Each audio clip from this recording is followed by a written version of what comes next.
гишүүд хэлж байлаа. Энэ удаагийн төсвийн нэг онцлог нь ирээдүйн өв сандаа 550 тэрбум төгрөгийн хуримтлал үүсгэх нь.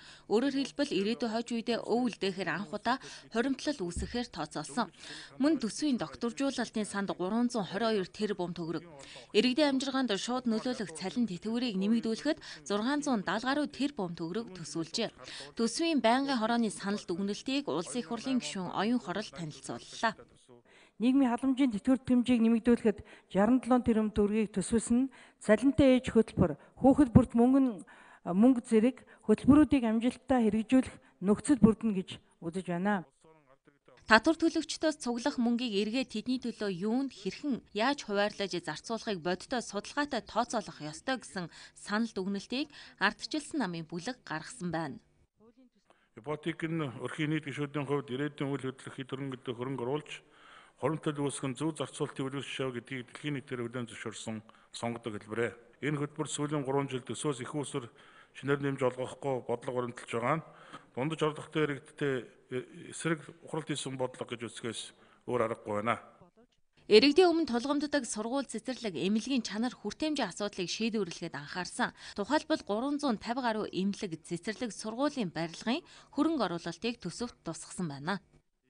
5 зарлах хасаад 13 буюу үнийн дүнгээр нь ярих юм бол 461 тэрбум төгрөгийн хөрөнгө оруулалтыг нэг багцуулга хураацсан юм аа. Тэгээ би бол одоо юу гэж хэлэх вэ? Энийг бол одоо дэгийн хуулиар ийм байх хэрэгтэй юм аа. Төсвийн хуулиар бол төсвийн орлого зарлагыг зүйл зардал нэг бүрээр нь хилдэж батлах хэрэгтэй. Тусгалтайгүй сандуудаа бол бид нар энэ чуулган дээр хураалах ёстой шүү дээ. Тэгэхээр тэр бүгд байхгүй болчихж байгаа байхгүй. Байнгын орон дээр цөөнх удаад төсвийн байнгын орон дээр цөөнх болсон сандууд байхгүй болчихж байгаа. Тэр сандуудыг оруулж хураалгал та. Ягаад энэ сандууд алга болчих вэ? Хамгийн газрын хариулаач. Энэ дээр бол улсын хурлын хамгийн газрын хуулийн гэлцээхэн төсвийн байнгын орооны хуулийнхан болон бусад бүх зөвлөхүүд бид нэр хуулийн гарцыг яваад ингэж хураалахаас ундаа гарцгүй байна гэдэг ийм шийдэлд хүрсэн учраас одоо ингэж оруулж байгаа. Тус нь одоо нэг бүрчлэн бууруулад нэмэгдүүлэхийн саналыг задлах болцоог байсан учраас ингэж оруулж ирсэн. 37 тэрбум төгрөгөөр төсвийн өрөөний мэдээлэл дээр хөрөнгө оруулалтыг нэмжиж гэж байгаа болгүй нэг Монгол улсын хэмжээнд 2030 он хүртэл нэг 30-аад мянган залуучуудаа гадна дотны боловсролтой болгоод мэрэгжилтэй ажилтнанд тай болоод макро эдийн засгийн хэмжээнд бол ийм юмнуудыг нэмээд өгөөч гэдэг 10 тэрбум төгрөгийг энэ эх орны эрх ашигын төлөө нэг жоохон нэмээд яриад өгч болдгоо юм хэрэг. Ажил сүм Монгол хөтөлбөрийг хэрэгжүүлж дагуу гишүүн өнгөрсөн жилээс ч ярьжсэн, урд нь ярьжсэн. Засгийн газар болон улсын хурлаар хөтөлбөр болж батлагдаагүй гэдэг ийм санал ажлын хэсгийн хэлэлцүүлгийн хувьд явсан учраас энэ удаа суулгах хууль эрх зүйн боломжгүй болцоо байхгүй байна гэсэн ийм санал дүгнэлтэнд ажлын хэсэг хүрсэн. Эх оны төсвийг харуул төсвийн зарлагын реформыг хэрэгжүүлж төсвийн тэгш бус хуваарлалтыг арилгаж ил тод болгоход анхаарсныг зарим гишүүн хэлж байна. Нийслэлчүүдийн төдийгүй хөдөө орон нутагт ч үүсдэг агаарын бохирдлыг бууруулах бодиттой арга хэмжээг авч хэрэгжүүлнэ. Хүүхэд хамгааллын төсвийг нэмэгдүүлсэн зэрэг иргэдийн амьдралтай шууд хамааралтай асуудлыг шийдвэрлэхэд эх оны төсөв чиглэсэн гэж засгийн газрын гишүүд үзэж байна. Тэмцсэн дэмжээгүйгээр Улсын хурлын төрийн байгуулалтын байнгын хороо өнөөдөр сонгуулийн хуулийн төслүүдээр хил зөвлөг өрнүүллээ. Нэгдсэн нэг хуулиар зохицуулж ирсэн улсын хурлын ерөнхийлөгчийн болон орон нутгийн сонгуулийг тус тусад нь бие даасан хуулиар зохицуулахаар төсөл боловсруулад байгаа юм. 2015 онд баталсан сонгуулийн тухай хуулиар их хурал ерөнхийлөгч орон нутгийн сонгуулийн харилцааг хамттан зохицуулж ирсэн. Өмнөх жилүүдэд болсон сонгуулиас дүгнэхэд холбогдох хуулийг нэг мөр зөв ойлгож дагаж мөрдөд хүндрэл үүссэнийг нам эвсэл нэр дэвшигчид илэрхийлж иржээ.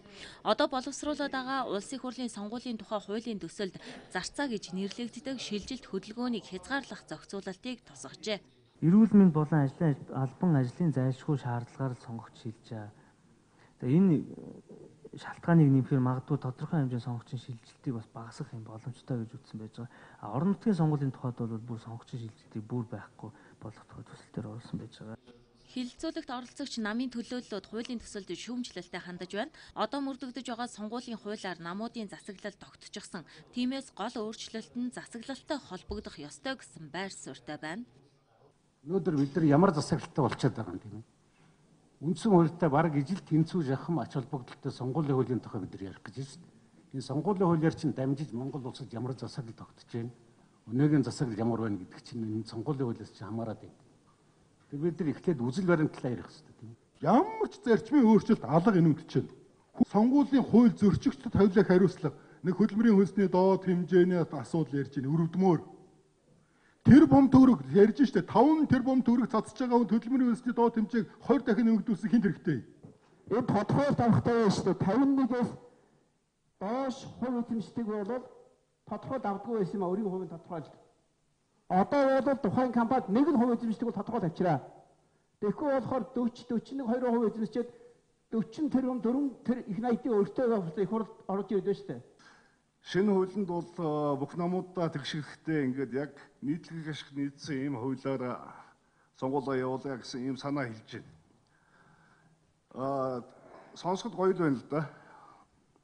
Хуулийн чинь төслийг уншаад үзэхлээр тийм үдс санаа үнэт зүйлсэнд ерөөс албаа байна. Засгийн хуулийн өөрчлөлт шинжилэл яригдж байгаа энэ үед юуны төлөө ямар юмыг яаж зохио бий болгох гээд байгаа юм бэ гэж тогтолцоогоо ярихгүй байгаа гэдэг шүүмжлэл бол 100% үндэслэлтэй 100% санал нийлж байна. Улсын хурлын сонгуулийн тухай хуулийн төсөл нь 12 бүлэг 90 зүйлтэй 2016 оны улсын хурлын ээлжид сонгуулийн явцад гарч байсан хуулийн зүйл заалтын давхардал хуулийг нэг мөр зөв ойлгож хэрэгжүүлэхэд гарч байсан эргэлзээг засаж сайжруулах үүднээс шин төслийг боловсруулжээ. Улс төрийн намын хууль, улс төрийн намын санхүүжилтийн хуультай одоо зэрэгцүүлж ярья гэдэг ийм зарчмын санал гарч байгаа. Энийг би хүлээж авах нь зүйтэй гэж бодож байгаа. Өөрөөр хэлбэл бас улс төрийн намын хуулинд нэмэлт өөрчлөлт оруулах ийм ажлын хэсэг ажиллаж байна. Төрөөс санхүүжүүлэх асуудал дээр бол манай татвар төлөгчид ч гэсэн шударга төрийн төлөө байгаа учраас бол одоо энэ дээр нэг татгалзаа зах зүйл байхгүй болов уу гэж бодож байгаа. Улсын хурлын сонгуулийн хууль зөрчсөн этгээдийг мөнгөн дүнгээр торгодог. Үүнийг эргэн харж хууль зөрчсөн нэр дэвшигчийг эргүүлэн татдаг байх саналыг зарим намын төлөөлөл илэрхийлж байлаа.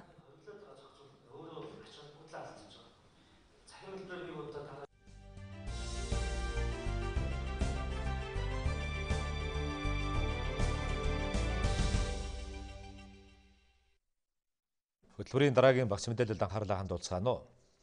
Авилгатай тэмцэх газараа сар бүрийн 25-ны өдөр хэвлэлийн хурал зарлаж шалгаж байгаа хэрэгүүдийн талаар мэдээллийг өгдөг. Энэ сард эрх бүхий албан тушаалтны шийдвэргүйгээр хандив санхүүгийн тусалцаа авсан төрийн албан хаагчдад хариуцлага тооцсон гэдгээ энэ удаа мэдээллээ. Авилгатай тэмцэх газраас засаг даргын нөөц хөрөнгийг зориултын бусаар зарцуулж байгаа үйлдэл хавтгаарах шинжтэй байгааг хэлж байна. Тухайлбал Чингэлтэй дүүргийн засаг дарга 2017 онд нөөц сангийн хөрөнгөөс зөвхөн шагнал урамшуулалт 30.8 сая төгрөгийг зарцуулжээ. Үүнээс гадна уран сайхны кино бүтээх зэрэг арга хэмжээнд 77.5 сая төгрөг, бусад 10 удаагийн арга хэмжээнд 46.4 сая төгрөгийг зарцуулсан байна. Мөн авилгатай тэмцэх газраас иргэний нисхийн ерөнхий газрын алба хаагчдад олгосон орон сууцны хөнгөлөлт нь хууль зөрчиж байна гэж үзэж анхааруулж зөвлөмж хөргүүлсэн ч зөвлөмжийн биелэлт нь хангалтгүй энэ төрлийн зөрчил дахин давтагдан гарсан байна. Тодорхойлбол 2017 онд иргэний нисхийн ерөнхий газраас 1.4 тэрбум төгрөгийг орон сууцны дэмжлэг үзүүлэхэд зарцуулсан байна. Тухайн байгууллагын үндсэн ажилтан биш зам тээврийн хөгжлийн яамны албан тушаалтнуудад 10-аас 20 сая төгрөгийн дэмжлэг олгосон байна. Цагдаагийн алба хаагч удирдах албан тушаалтны гэрээс, прокурорын мөн удирдах албан тушаалтны гэрээс, шүүгчийн гэрээс их хурлын гишүүд холбогдолтой гэх мэт янз янзаар бичиж байгаа. Энэ эдгээр санийн нэр дурддагдсан хүмүүсийн гэр орон байр хамааралтай оронцол хурааж авсан ерөөсөө байхгүй. Тус газрын мөрдөн шалгах эцээр бусдад хахуул өгсөн гэдэг зүйл ангаар ялгдсан шалгагдж байгаа этгээдийн өөрийнх нь хөсөлцөн байсан байрыг олж тэндээс хурааж авч шалгаж байгаа хэргийн мөнгөн дүн байгаамаа. Мөн Дорн говь Завхан Баян Онгор аймгийн мал эмнэлгийн газрын даргаар томилогдохоор нэр дэвшсэн 3 хүн ашиг сонирхлын зөрчилтэй байсан байна. Эдгээр хүмүүс нь хувьдаа болон хамаарал бүхий этгээдүүд нь мал эмнэлгийн чиглэлээр үйл ажиллагаа явуулдаг тул нийтийн албыг хашихад ашиг сонирхлын зөрчил үүснэ гэж үзсэн байна. Уулуурхай хүн дүлдүрийн яамнаас сар бүр зохиодог ил тод уулуурхай хэвлэлийн бах хурал өнөөдөр боллоо. Хурлаар энэ оны 9-р сарын статистик мэдээллийг танилцуулсан юм. Мөн энэ үеэр уулуурхай хүн дүлдүрийн сайд Сумья Узар сэтгүүлчдийн сонирхсан асуултанд хариулт өглөө. Манай улс 2018 оны эхний 9 сарын байдлаар 33.5 сая тонн нүүрс үйлдвэрлээд байна. За харин эх жилийн тухайд нүүрсний борлуулалтыг 42 сая тоннд хүрэх талаар шийдвэр гаргах төвчний хүмүүс ярьж байгаа. За энэ боломжтой эсэх талаар салбарын сайд хариулахдаа би бол энэ дээр ерөөсөө огт хэрэгэлцэхгүй. Энэ бол салбарын хэмжээний нүүрсний тоо. Дангаараа эдгээс томлог компани 15 сая тонноос 20 сая тонн хүрэхээр зорилт тавьж ажиллаж байгаа. Тэгээ эдгээс томлог компани 1500-аас 1700 авто тээврийн хэрэгсэл нүүрс ачаад гарах энэ нөхцөл ер нь боломж олцсон хэр юм бол гэсэн бас эргэлзээ төрж иж магадгүй. Ер нь Өвөр Монголын Баянур аймгийн удирдлагуудтай ярилцаад Эрдэнэс тавталхаад зөвхөн Эрдэнэс тавталхаа зориулсан нэг гарцыг л гаргахаар бид нар бас ярилцсан байгаа. Энэ ажлууд бэлтгэл нэгдэж. 2018 оны эхний 9 сарын байдлаар аж үйлдвэрийн салбарын нийт бүтээгдэхүүн үйлдвэрлэл 11.2 их 80 төгрөгт хүрч өмнөх оны МҮОНРТ-ээс 18.8% өсөлттэй буюу 1.7 их 80 төгрөгөөр өсчээ.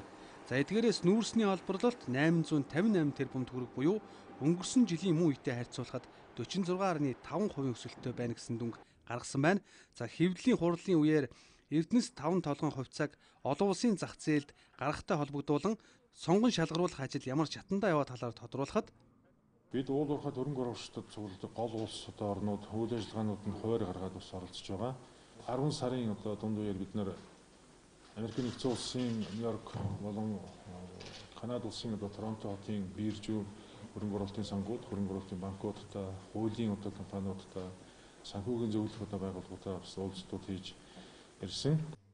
За хөгжлийн багнаас саяхан бонд гаргасан уулуурхайн салбарыг хөрөнгө оруулагчид сонирхож байгаагийн тод жишээ гэж мэдэгдэж байна. За Эрдэнэс 5 толгой хувьцаат компани IPO гаргах гэж байгаатай холбогдуулан тус компани хувьцаа эзэмшигчдийн ээлжид бус хурал болжээ. За хувьцааг олон улсын биржид худалдах бэлтгэл ажилд энэ салбарт мэргэжсэн гадаад хэлний өндөр мэдлэгтэй залуус оролцсон ажиллаж байгаа юм байна. Улаанбаатар төмөр замаа өнгөрсөн жил 22.8 сая тонн ачаа тээвэрлэж түүхэндээ байгаагүй амжилтыг гаргасан. Тэгвэл энэ жил өмнөх оныхоос илүү ачаа тээвэрлэх зорилготойгоор ажиллаж байна. Манай улс 2016 онд 19.9 сая тонн, 2017 онд 22.7 сая тонн ачааг төмөр замаар тээвэрлэжээ. Харин 2018 оны эхний 9 сарын байдлаар нийт 21 сая тонн ачааг тээвэрлээд байна. Улаанбаатар төмөр зам хувь нийлүүлсэн нийгэмлэгээс өгсөн мэдээллээр 2020 он гэхэд 32 сая тонн хүрэхээр ажиллаж байна. Тех нэвтрүүлэх хүчин чадал буюу Улаанбаатар төмөр замын маань хэмжээ бол хамгийн дээд хэмжээндээ бол хүрчээд байна. Бид нар энэ жилдээ хүлээгдэж байгаагаар гүйцэтгэлээр болдог 25 сая тонн ачаа тээвэрлэнэ. Энэ бол манай тех хүчин чадал бол бүрэн хангагдж байгаа. За нэвтрүүлэх хүчин чадал бол хоногт бид нар 16-аас 17 галт тэрэг нэвтрүүлж байна.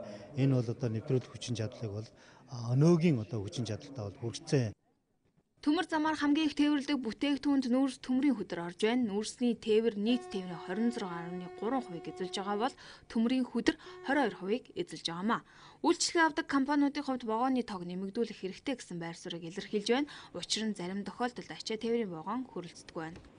Яг нүүрсний хувьд бол бас вагоны хүрэлцээж байгаа хангалтгүй байгаагаас шалтгаалаад нүүрсний хангалт бол жигд бус гэж хэлэхээр ийм байна. Сүүлийн жилүүдэд ачаа тээвэрлэлтийн хэмжээ өссөн нь дээрх том мэдээллүүдээс харагдаж байгаамаа. Цаашид тээвэрлэлтийн хэмжээг нэмэгдүүлэхийн тулд Улаанбаатар төмөр замаа нэмэгдүүлэх шинжилэл хийх шаардлагатай болжээ. Төмөр замын тээвэрлэх хэмжээ 25 сая тонн байдаг бол бид энэ замынхаа хүчин чадлыг дуустал тээвэрлэлт хийнэ гэсэн тооцоолол байна. Тиймээс цаашид ачаа тээвэрлэлтийн хэмжээг шийдэхийн тулд 2020 он хүртэл хөтөлбөр боловсруулсан байгаа. Өөрөөр хэлбэл Улаанбаатар төмөр замыг шинжлэх хөтөлбөрийг боловсруулсан гэсэн үг. Хөтөлбөрийн хүрээнд төмөр замын дэд бүтцийг хөгжүүлнэ. Төмөр замын тээврийн хэмжээ хурдтай өсч төмөр замаар үйлчлүүлэгч байгууллага аж ахуйн нэгжүүдийн ачааны хэмжээ эрс нэмэгдэж байгааг уулзалтын үеэр онцолж байлаа. Үүнтэй холбоотойгоор төмөр замын тээврийг тасралтгүй шуурхай зохион байгуулах ажлыг улам өргөжүүлэх хэрэгцээ шаардлага байгааг хэлж байлаа. 15 оноос өнөө хүртэл тээврийн хэмжээ яаж Цагийн Хүрд хөтөлбөр нийслэлийн явган хүний зам талбайн асуудлаар мэдээ сурвалжлага бэлтгэсээр байгаамаа. Энэ удаад хан улс дүүргийн орон сууц сургууль цэцэрлэгийн орчин дах явган хүний замын асуудлыг хөндөж байна.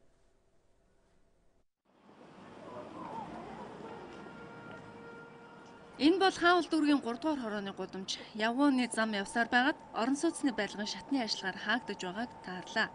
Замын нөгөө тал нь мөн л адил явгууны зам дээр худалдаа үйлчилгээний газар баригджээ. Мөн байгаа зам дээр нь жолооч нар машина тавьчихсан байгааг та харж байна. Одоо автомашины замын одоо хүмүүсүүд ингээд соёлтой байгаасаа л гэж босч байна. Одоо ингээд жоохон хүүхдүүд ингээд явахаар айгүй хэцүү. Одоо эндээс хүүхэд гүйж гарч ирээл шууд автозамын зам руу орох магадлал өндөртэй тийм ээ. Тэгэхээр энэнийг бол одоо эртнээс яг тэгэл хүчээр цэгцэлсэн л дээр байна. Орон сууцны хороол дунд явгууны зам байдаг. Гэвч энэ нь машины зогсоол болчихдгоо. Эсвэргээр хүмүүс машины замаар зорчиж байгааг та харж байна. Энэгээр чинь явж болохгүй машины хаагуур явах үлээ. Эгээр айгүй хэцүү нөх хөөгч гараад одоо ингээд машины хажуугаар хэцүү байх юм биш үү? Явган хүний зам одоо бараг байхгүй шүү дээ. Ингээд одоо бид нар явах газар олдохгүй таягтай би одоо ингээд энэгээр хаагуур нь шавах авчралахгүй ингээд байдаг шүү дээ. Харин энэ хаан улс дүүргийн 115 дугаар сургуулийн орчим. Энд сурагчид сургууль руугаа орохдоо явгууны замгүй ийм л газраар зорчдог байна. За энэ бол шинжлэх ухааны технологийн сургуулийн 7 дугаар байр хуучнараа одоо механик инженерийн сургуулийн яг гаднах талбай, үүдний талбай байна. Энэ сургуулийн одоо оюутан залуус өдөр болгон энэ гудамжаар явж иж сургуульд орж ирдэг. Гэтэл энд явгууны нэгт зам байхгүй. Яг энэ зам бол ингээд явгууны зам байх ёстой. Гэтэл ингээд хог шороондоо дарагдсан, тогтчуулт хийгдээгүй ийм л орчинд одоо өдөр бүр хүүхдүүд зарчиж байна. Гацсан тэр дээр л үүдэг. Тэгээ явгууны зам одоо уул нь хиймэл л байгаа. Тэгвэл хүүхд явахд аюу хэцүү шүү дээ. Байнга наашиг өргөж өгж авч яахгүй бол тэгэл энэ сургуульд манайх бол энэ ойрхолтой уулна. Тэгсэрнэл ингээл заавал машин замаар ингэж гарч явж байгаа таач харж байгаа үз. Одоо ялангуяа одоо энэ бетон хашаа биш те. Энэ бетон хашаач юусэн видео хөрөхтэй өгөөт юм зайтай. Тэгээ тэрийг үүч ингэ хүмүүс зөрж мөрөх гэж хэлж шахалцаал ингээд аюу хэцүү байдаг шүү дээ угаасаа. Энэ бол нийслэлийн нэг дүүргийн хэсэгхэн газрын явгууны зам талбай асуудал юм а. Нийслэлийн газрын алба, хот төгчлөлтийн газрууд ийм асуудалд анхаарлаа хандуулж байгаа энэ үед иргэдийн гомдлын дагуу мэдээллийг олон нийтэд хүргэж шийдвэрлүүлэх зорилгоор энэ сурвалжлагыг бэлтгэлээ. Бусад дүүргийн явгууны замын асуудлыг бид цувралаар сурчлан хүргэнэ.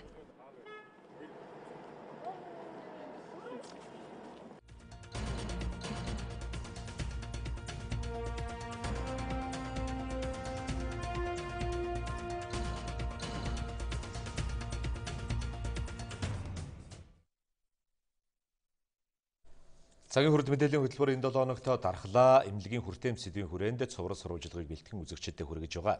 Энэ удаад автомашинаас гарч байгаа утаа дуртай хүний дархлаанд ямар сөрөг нөлөө үзүүлж байгааг хөндлөө. Нэгдсэн үндэсний байгууллагаас гаргасан судалгаагаар хүн амын эрүүл мэндэд хамгийн хортой гэж тогтоосон 10 бодисын дотор автомашинаас ялган гардаг нүүрс төрөгчийн эсвэл хортойч нараараа цацраг идэвхт бодисын дараа орж байна. Улсын хэмжээнд 613 мянган автомашин бүртгэлтэй байгаагаас 80 орчим хувь нь 10-аас дээш жилийн насжилттай байна. Утаа ихээр ялгаруулж байгаа автомашин хүний дархлааг сулруулж, хор тавдраар өвчлөх гол шалтгаан гэдгийг судлаачид хэлж байна. Бенз пропилен зэрэг мөн хортой нэрлүүд ялгардаг. Ялангуяа одоо хөөт хордог бенз пропилен бол хавдар үүсгэд сөргөөр нөлөөлдөг ийм хортой нэрлүүд байдаг. Автомашины утаагаар ялгарх хорт бодис нь хүний амьсгалах төвшөнд хаягддаг учраас хамгийн хор хөнөөлтөй байдаг. Ялангуяа өвлийн улиралд хүүтний хэмээс хамаарч агаар нэгтэрсэн байдаг учраас машины утаа дээшээ хөөрч чаддаггүй, орчиндоо бөөгнөрдөг. Яг ийм утаанд хүүхэд хамгийн хордож дархлаа нь сулардаг байна. Энэ дотоод чадлтын хөдөлгөөртэй бензинээр ажилладаг автомашинуудаас бол хар тоглол тодорхой хэмжээгээр гардаг.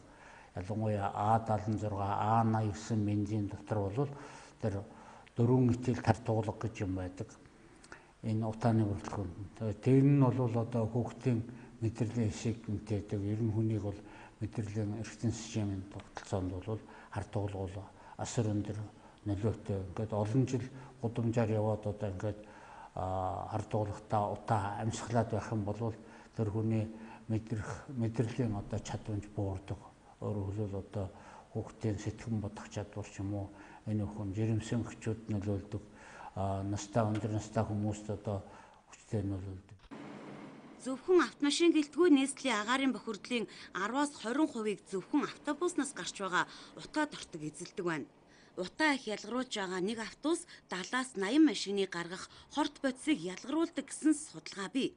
Тусгай багажаар дурын нэг автобусны утааг хэмжиж үзвэл зөвшөөрөгдөх хэмжээнээс хэд дахин илүү байсан юм.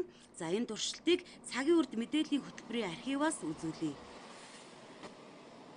Бүгд найрамдах Солонгос улс үйлдвэрлэгдсэн ОП 201 гэдэг багж байгаа. Дизель хөдөлгөөртэй тээврийн хэрэгслийн утааны торцогчлолтын хэмжээг нь шалгадаг багж байгаа юм.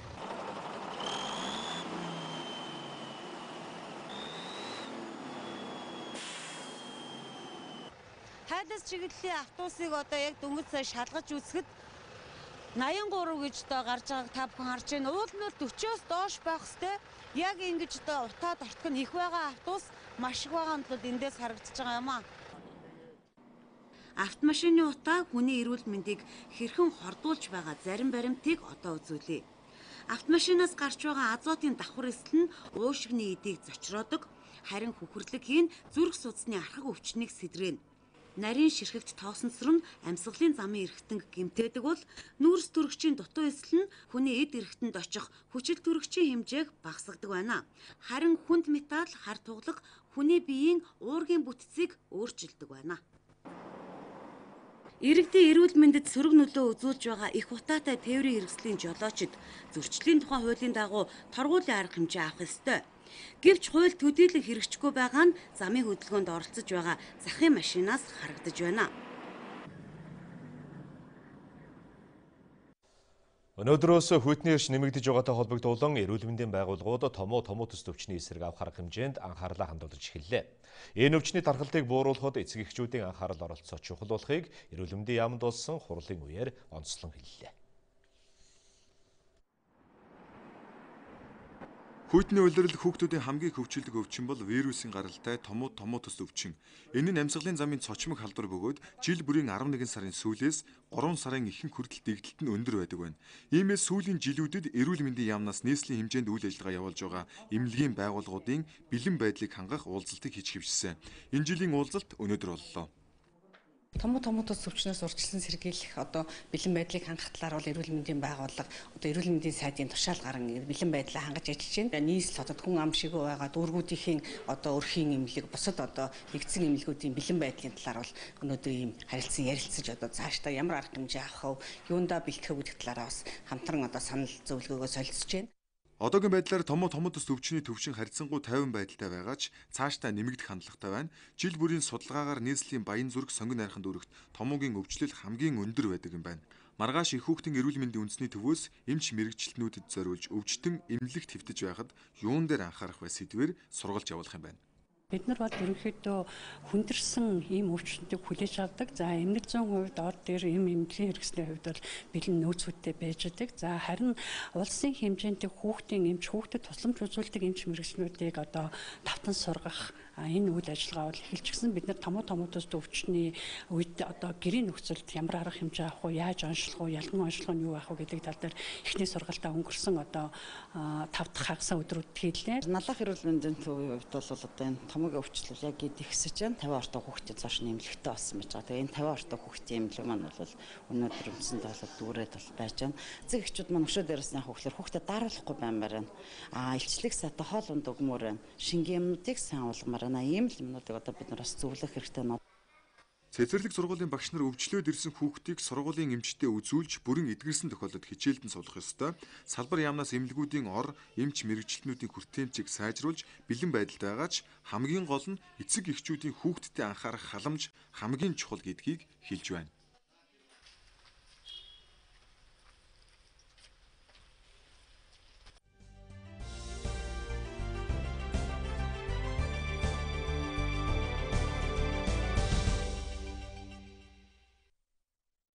Төрийн тусгай албан хаагчдын нэгдсэн эмнэлгийн түүхт 85 жилийн ой өнөөдөр тохиож байна. Энэ хугацаанд сүүлийн үеийн технологийн дэвшлийг нэвтрүүлсэн эмчилгээний стандартыг шин шатанд хүргэсэн нь тэдний амжилт юм. 2018 онд чанарын удирдлагын ISO 9001/2015 стандартыг нэвтрүүлж олон улсад хүлээн зөвшөөрүүлж чадсан байна. Төрийн тусгай албаагчдын нэгдсэн эмнэлэг 2 дахь жилийнхээ нүрийг үзэж байна. Эмнэлэг хууль зүйн салбарын 320 гаруй мянган албаагчид болон Чингэлтэй дүүргийн 170 мянган иргэнд эрүүл мэндийн тусламж үйлчилгээ үзүүлдэг юм а. Улсын эмнэлгүүдийн хүрээнд анх удаага эрүүл мэндийг дэмжих төвийг байгуулсан нь эмнэлгийн тусламж үйлчилгээний чанарт ахиц гарсан байна. Энэ ажилд 300 сая орчим төгрөгийн хөрөнгө оруулалт хийгджээ. Нэг том хүлээгдэл бол 2012 онд энэ байранд суурилуулсан МРА аппаратны засварын ажил байгаа. Тэгэхээр яг бас энэ ойн арга хэмжээтэй давхцаж 5 жилийн дараа энэ МРА аппарат маань бүрэн засварт орж туршдын 4 хүний шинжилгээгээ хийж үзлээ. Тэгээд удахгүй бүрэн хүлээж авч үйл ажиллагаанд орно. Энэ онд Австрали улсын засгийн газрын хөнгөлөлттэй зээлийн хүрээнд эмнэлгийн тоног төхөөрөмжийн цогц шинжилтийг хийж дуусгасан байна. Төслийн хүрээнд эмнэлгийн ариутгал, хийн систем, мэдрэл дүрсний оншилгоо, дурангийн эмчилгээний технологиудыг нэвтрүүлсэн байна. Төрийн тусгай албаагчдын нэгдсэн эмнэлгийг бүхэл талаар дэмжиж ажиллахаа салбарын сайд хэллээ. Бүх хүмүүсийн итгэлийг дааж ажиллах болов гэж гуйдж шít. Аппарат чинь дэндүү шин хамгийн сүүлийн үеийнх. Тэр нь дасан зогсож бүрэн эзэмшихэд маш хэцүү. Энэ чиглэлээр манай эмнэлгийн удирдлагууд хамт олон нийлэн сургалт хийж ах шиг байгаа. Аппаратаа сайн эзэмшиж сайн ажиллаж сураараа гэдгийг захиж хэлэх гэсэн юм. Эмнэлэг бүрэн хүчин чадлаараа ажиллахдаа жилд дунджаараа 7500-аас 8000 хүнд төрөлцсөн мэргэжлэр болон хэвтүүлэн эмчилгээ хийх юм а.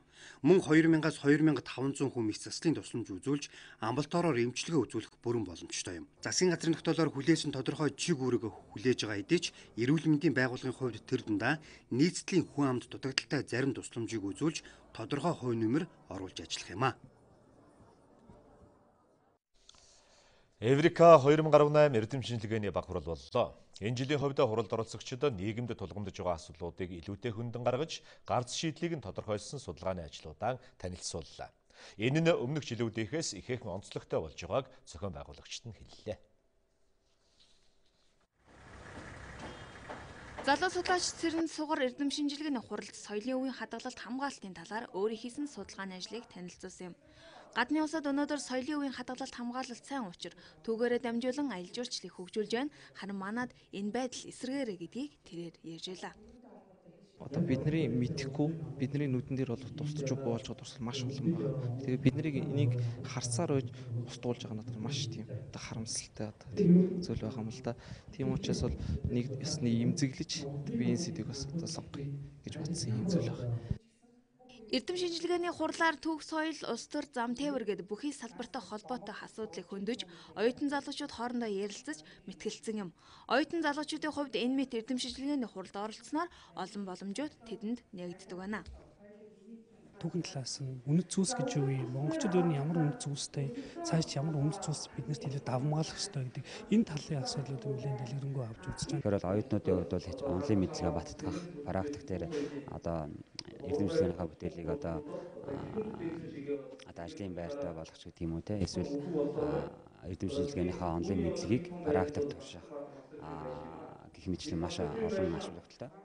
Энэ удаагийн Эврика эрдэм шинжилгээний хуралд 100 гаруй залуу судлаач, багш, оюутан нар оролцлоо. Хурлаас нэгдсэн үндэсний доктортой хөгжлийн зорилтыг хэрэгжүүлэхэд чиглэсэн эрдэм шинжилгээ судалгааны ажлыг шалгаруулж олон нийтэд танилцуулахаар төлөвлөж байна.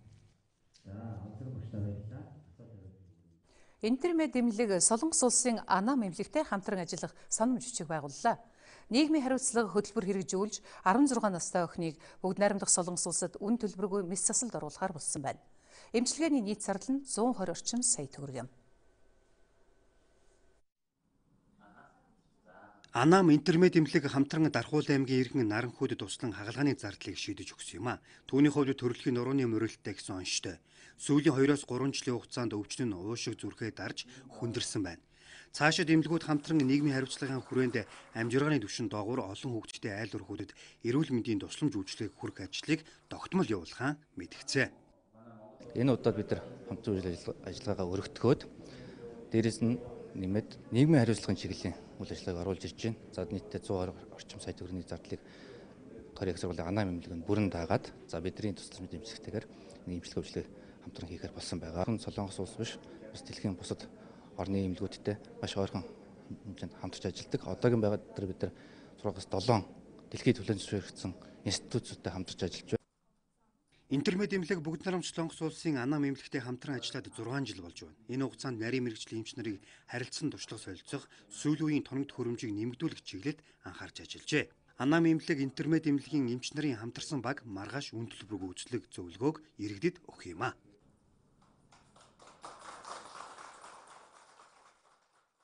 Байгаль экологийн асуудал сүүлийн жилүүдэд олон оронд онцлог сэдэв болон яригдж байна.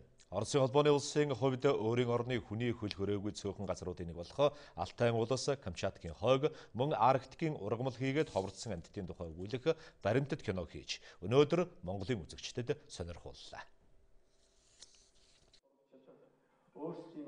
Оросын онгон байгалийн тухай өгүүлэх Wild Edens Russia кинон экологийг зөвхөн Орос оронд төдийгүй олон улсын хамтын нийгэмлэгт тогтвортой хөгжүүлэх, хадгалан хамгаалах сэдвийг чухалчлан дэвшүүлж байгаа юм. Алс дорндын Ирвис амар мөрний бар, халим зэрэг үгүй болох аюул тулгарсан амьтад энэ кинонд гарах юм.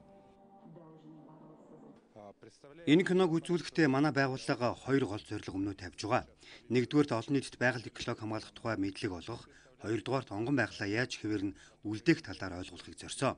Манай компани агаарт хорд бодис дэгдээхгүйгээр эрчим хүч үйлдвэрлэхийг хичээдэг. Энэ арга хэмжээгээрээ бид дэлхийн дулаалтай тэмцэх үйлсэд хувь нэмрээ оруулж байгаа гэдэгт итгэлтэй байна. Үүнийг иргэн бүрийн үүрэг гэж би боддог юм а. Энэ киноны нээлт маань Орос Монголын найрамдал хамтын ажиллагааны өдрүүдэд тохиож байгаа нь сайхан байна. Байгаль экологийг хэвээр нь үлдээж, эрчим хүчийг байгальд сөрөг нөлөөгөө үйлдвэрлэхэд анхаарч байгаа энэ үед энэ кино хүмүүсийн хандлагыг зөв тал руу нь өөрчлөх баха. Өнөөдрийн арга хэмжээ нь Монголын олон оюутан сурагчдыг өргөнөөр хамруулж байгаа юм. Мөн энэ киног Улаанбаатарт төдийгүй хөдөө орон нутгийн ирээдүйд үзүүлэх хэрэгтэй гэдэгт Монгол улсын аймагуудын удирдлагууд ч санал нэг байлаа. National Geographic-тэй хамтарсан энэ кинон цувралаар гарах бөгөөд анхны анги нь Орос орныг онцолсон байна. 52 минутын уг баримтат кино анх 2017 оны 10 сард Оросын холбооны улсын Сочи хотод гарч байсан. 2 дахь удаагийнх нь өнөөдөр Улаанбаатар хотод гарлаа. Харин эх жил Бээжин хотод гарах төлөвлөгөөтэй байна гэж ярьж байсан юм. Хөтөлбөр олон улсын үйл амьдралын мэдээгээр үргэлжилж байна. Үзэгчдээ орой минь дүргээ та бүхэндээ өнөөдөр дэлхийн дахинд болон олон улсад өрнсөн үйл явдал мэдээлэлээ сүргэе. Туркийн ерөнхийлөгч Режеп Тайип Эрдоан Сауди Арабын угсаа залгамжлах хунтайж Мухаммед бин Салмантай утсаар ярьж сэтгүүлч Жамал Хашоггийн амь өргөцсөн хэргийг хэлэлцсэн байна. За талууд сэтгүүлч Хашоггийн амьд халдсан хэргийг мөрдөн шалгахад хамтын хүч армайд зайлшгүй гэдэгт. За мөн хэргийг цаг хугацаа алдалгүй мөрдөн шалгаж үр дүнг нийтэд зарлаж альва хардлах зэрэглэгийг арилгах хэрэгтэй гэдэгт санал нэгдсэн байна. Хунтайж Эрдоантай утсаар ярих санал тавьсан юм байна. За хунтайж утсаар ярьсныхаа дараа хийсэн мэдээлэлдээ бид үннийг тогтоож мөрдөн шалгах ажлыг дуусгахын төлөө Туркийн засгийн газартай ажиллаж байна. Буруутай хүн бүрт хуулийн өмнө хариуцлага хүлээлгэнэ. За Хашогидо тохиолдсон энэ хэрэг саудчуудын хувьд тэр дэлхийн техникийн хувьд тэр туйлын харамсалтай үйл явдал болсон. Сауди Араби улс хэргийг шударгаар шийдэхийн тулд Туркийн засгийн газартай хамтран ажиллаж байна. Туркийн ерөнхийлөгч Эрдоаны нэрийн өмнөөс, Вант улсын нэрийн өмнөөс үнэн ялна гэдэгт нотлон харуулнаа. За энэ эмгэнэлт явдлыг буруугаар ашиглахыг Сауди Араби болон Турк улсыг хэрэлдүүлэхийг завдагчид байна. Тэгвэл би тэдэнд Ван угсаа залгамжлах хунтайж Туркийн ерөнхийлөгч байгаа цагт ийм зүйл болохгүй гэдгийг баттай хэлье гэлээ. Эр-Риядын гадаад дотоод бодлогыг шүүмжилдэг сэтгүүлч Жамал Хашоггийн энэ сарын 2-ны өдөр Истанбул хот дэх Сауди Араби улсын ерөнхий консулын газар ороод сургаггүй болсон. За хожим 20-ны өдөр Саудын эрх баригчид сэтгүүлч дипломат төлөөлөгчийн газар болсон зодооны үеэр санамсаргүй байдлаар амир өгсөн гэдгийг хүлээсэн ч гэлээ ямар нэг нотлох баримтыг дэлгэн тавиагүй. За дэлхийн хамтын нийгэмлэг энэ гэмт хэргийг эрс зэмлэн буруушааж хэргийг ил тод мөрдөн шалгахыг Эр-Риядад уриалсан юм а. Японы ерөнхий сайд Абе Шинзо бүгд найрамд гарчсан Солонгос ард улсын удирдагч Ким Жон Унтай биечлэн уулзаж Пхеньянтай харилцаагаа хэвийн болгохын төлөө гэдгээ илэрхийлж байна. За тэрээр тус улсын парламентын чуулганы нээлттээр үг хэлэхдээ ийхүү мэдэгдлээ. Ерөнхий сайдын хэлж байгаагаар бүгд найрамд гарчсан Солонгос ард улс болон Америкийн нэгдсэн улсын удирдагчид өнгөрсөн 6 дугаар сард Сингапурт түүхэн уулзалт хийснээс хойш Солонгосоогийн эргэн тойрны байдал маш ихээр өөрчлөгдөжээ. Байдал ийм болсон үед би Солонгосын хөдөлмөрийн намын дарга Ким Жон Унтай биечлэн уулзах ёстой. Японы хулгайлагдсан иргэдийн асуудлыг нэг ч хоногийн өмнө шийдэхийн тулд би аливаа боломжийг алдах ёсгүй. Харилцан үйл итгэлцлээ давсны дараа би цөмийн болон пуужингийн хөтөлбөрийг зохицуулахыг эрмэлзэж. За энэ ад жаргалгүй хойчийг эцэс болгохын төлөө Умард Солонгостой харилцаагаа хэвийн болгохын төлөө шаргуу тэмцэнэ гэдгийг Абе Шинзо онцолсон. Японд Абег Солонгосоогийн эргэн тойрны асуудалд илүү их идэвхтэй дипломат маневр хийх боломж гарч байхад үүнийг бүрэн гүйцэд ашиглахгүй байна гэж шүүмжилж байгаамаа. Мөн саяхан Япон болон Умард Солонгосын төлөөлөгчид Монголд нууц хаалттай уулзалт хийсэн тухай мэдээ цацагдсан. За энэ уулзалтаар умардуудын хувьд маш эмзэг тооцогддог өнгөрсөн зууны 70-80-аад онд умардын тусгай алба Японы иргэдийг хулгайсан асуудлыг хөндөж тавьж хэлсэн байгаа. За Пхеньян анх 2002 онд Японы 13 иргэнийг хулгайсан гэдгээ хүлээн зөвшөөрсөн. За эдний 5-д нь эх орондоо буцахыг бас зөвшөөрсөн. Харин үлдсэн 8 иргэнийг насан өөд болсон хэмээн зарлаж тэдгээрийн төрөл төрөсдөд чандрыг нь илгээсэн чиглээ Японы эрх баригчид үүнийг өөд болсон хүмүүс их гэдэгт өнөө хүртэл итгэдэг юм аа. За хулгайлагдсан Япон иргэдийн асуудал хоёр орон хооронд харилцан яриа өрнүүлэхэд цаад татвар болж ирсэн байдаг. Цөлийн Давос буюу ирээдүйд чиглэсэн хөрөнгө оруулагчдын санаачлаг форумын эхний өдөр газрын тос, байгалийн хий, дэд бүтцийн салбарт $50 тэрбум өртөг бүхий 12 том гэрээ байгуулсан байна. За Эйр-Риадын энэ удаагийн форум сэтгүүлч Жамал Хашогийн ам өрөвдсөнтэй холбогдуулан олон улсын шуугиан дэглээд байгаа нөхцөлд болж олон орны засгийн газар, томоохон компаниуд форумын үйл ажиллагааг эсэргүүцэж оролцохоос татгалзсан нөхцөл байдалд болж байгаамаа. Форумыг зохион байгуулагчдын хэлж байгаагаар арга хэмжээний эхний өдрөл гэхэд газрын тос, байгалийн хий, дэд бүтцийн салбарыг хамарсан $50 тэрбум өртөг бүхий 12 томоохон гэрээ байгуулжээ. За үүнээс гадна Эйр-Риад Пакистанд $3 тэрбум санхүүгийн тусламж үзүүлэхээр болсон байна. За Сауди Арабын эрчим хүчний сайд Халед бен Абдел Азиз Аль Фалех баг гуралд оролцогчдын тоо мэдэгдэхүйд цөөрснийг тэмдэглэлээ. За сүрэг хүчний сэтгүүл Жамал Хашогийн амийг хороосон тогтоогдсны дараагаар Америкийн нэгдсэн улс, Франц, Нидерландын сангийн сайд нар, за мөн BNP Paribas, за Credit Suisse, HSBC, JP Morgan банкны тэргүүнээр, за хэд хэдэн томоохон компани удирдлага, олон улсын байгууллага Эйр-Риадад очихоос татгалцсан юм аа. За гэвч тэдний орон зайг Орос хэдийн компаниуд үндсэндээ нөхлөө. За арга хэмжээнд оролцсон Францын Total концерны тэргүүн Патрик Пуэня ийм хүнд цаг үед түншлэлийг бэхжүүлэх, харилцаа холбоог дэмжих нь чухал гэдгийг онцоллоо. За сэтгүүлч Хашогийн ань насанд халтсан хэрэгтэй холбогдуулан өрнөлийн олон оронд Сауди Арабын санхүү эдийн засгийн хориг тавих асуудал ярьж байгаа ч Сауди Араб нь хөрөнгө оруулагч, газрын тос үйлдвэрлэгч, зэвсэг худалдан авагч гэдэг утгаараа хориг хэмжээ тогтоох арай цаг нь болоогүй юм шиг байгаа юм.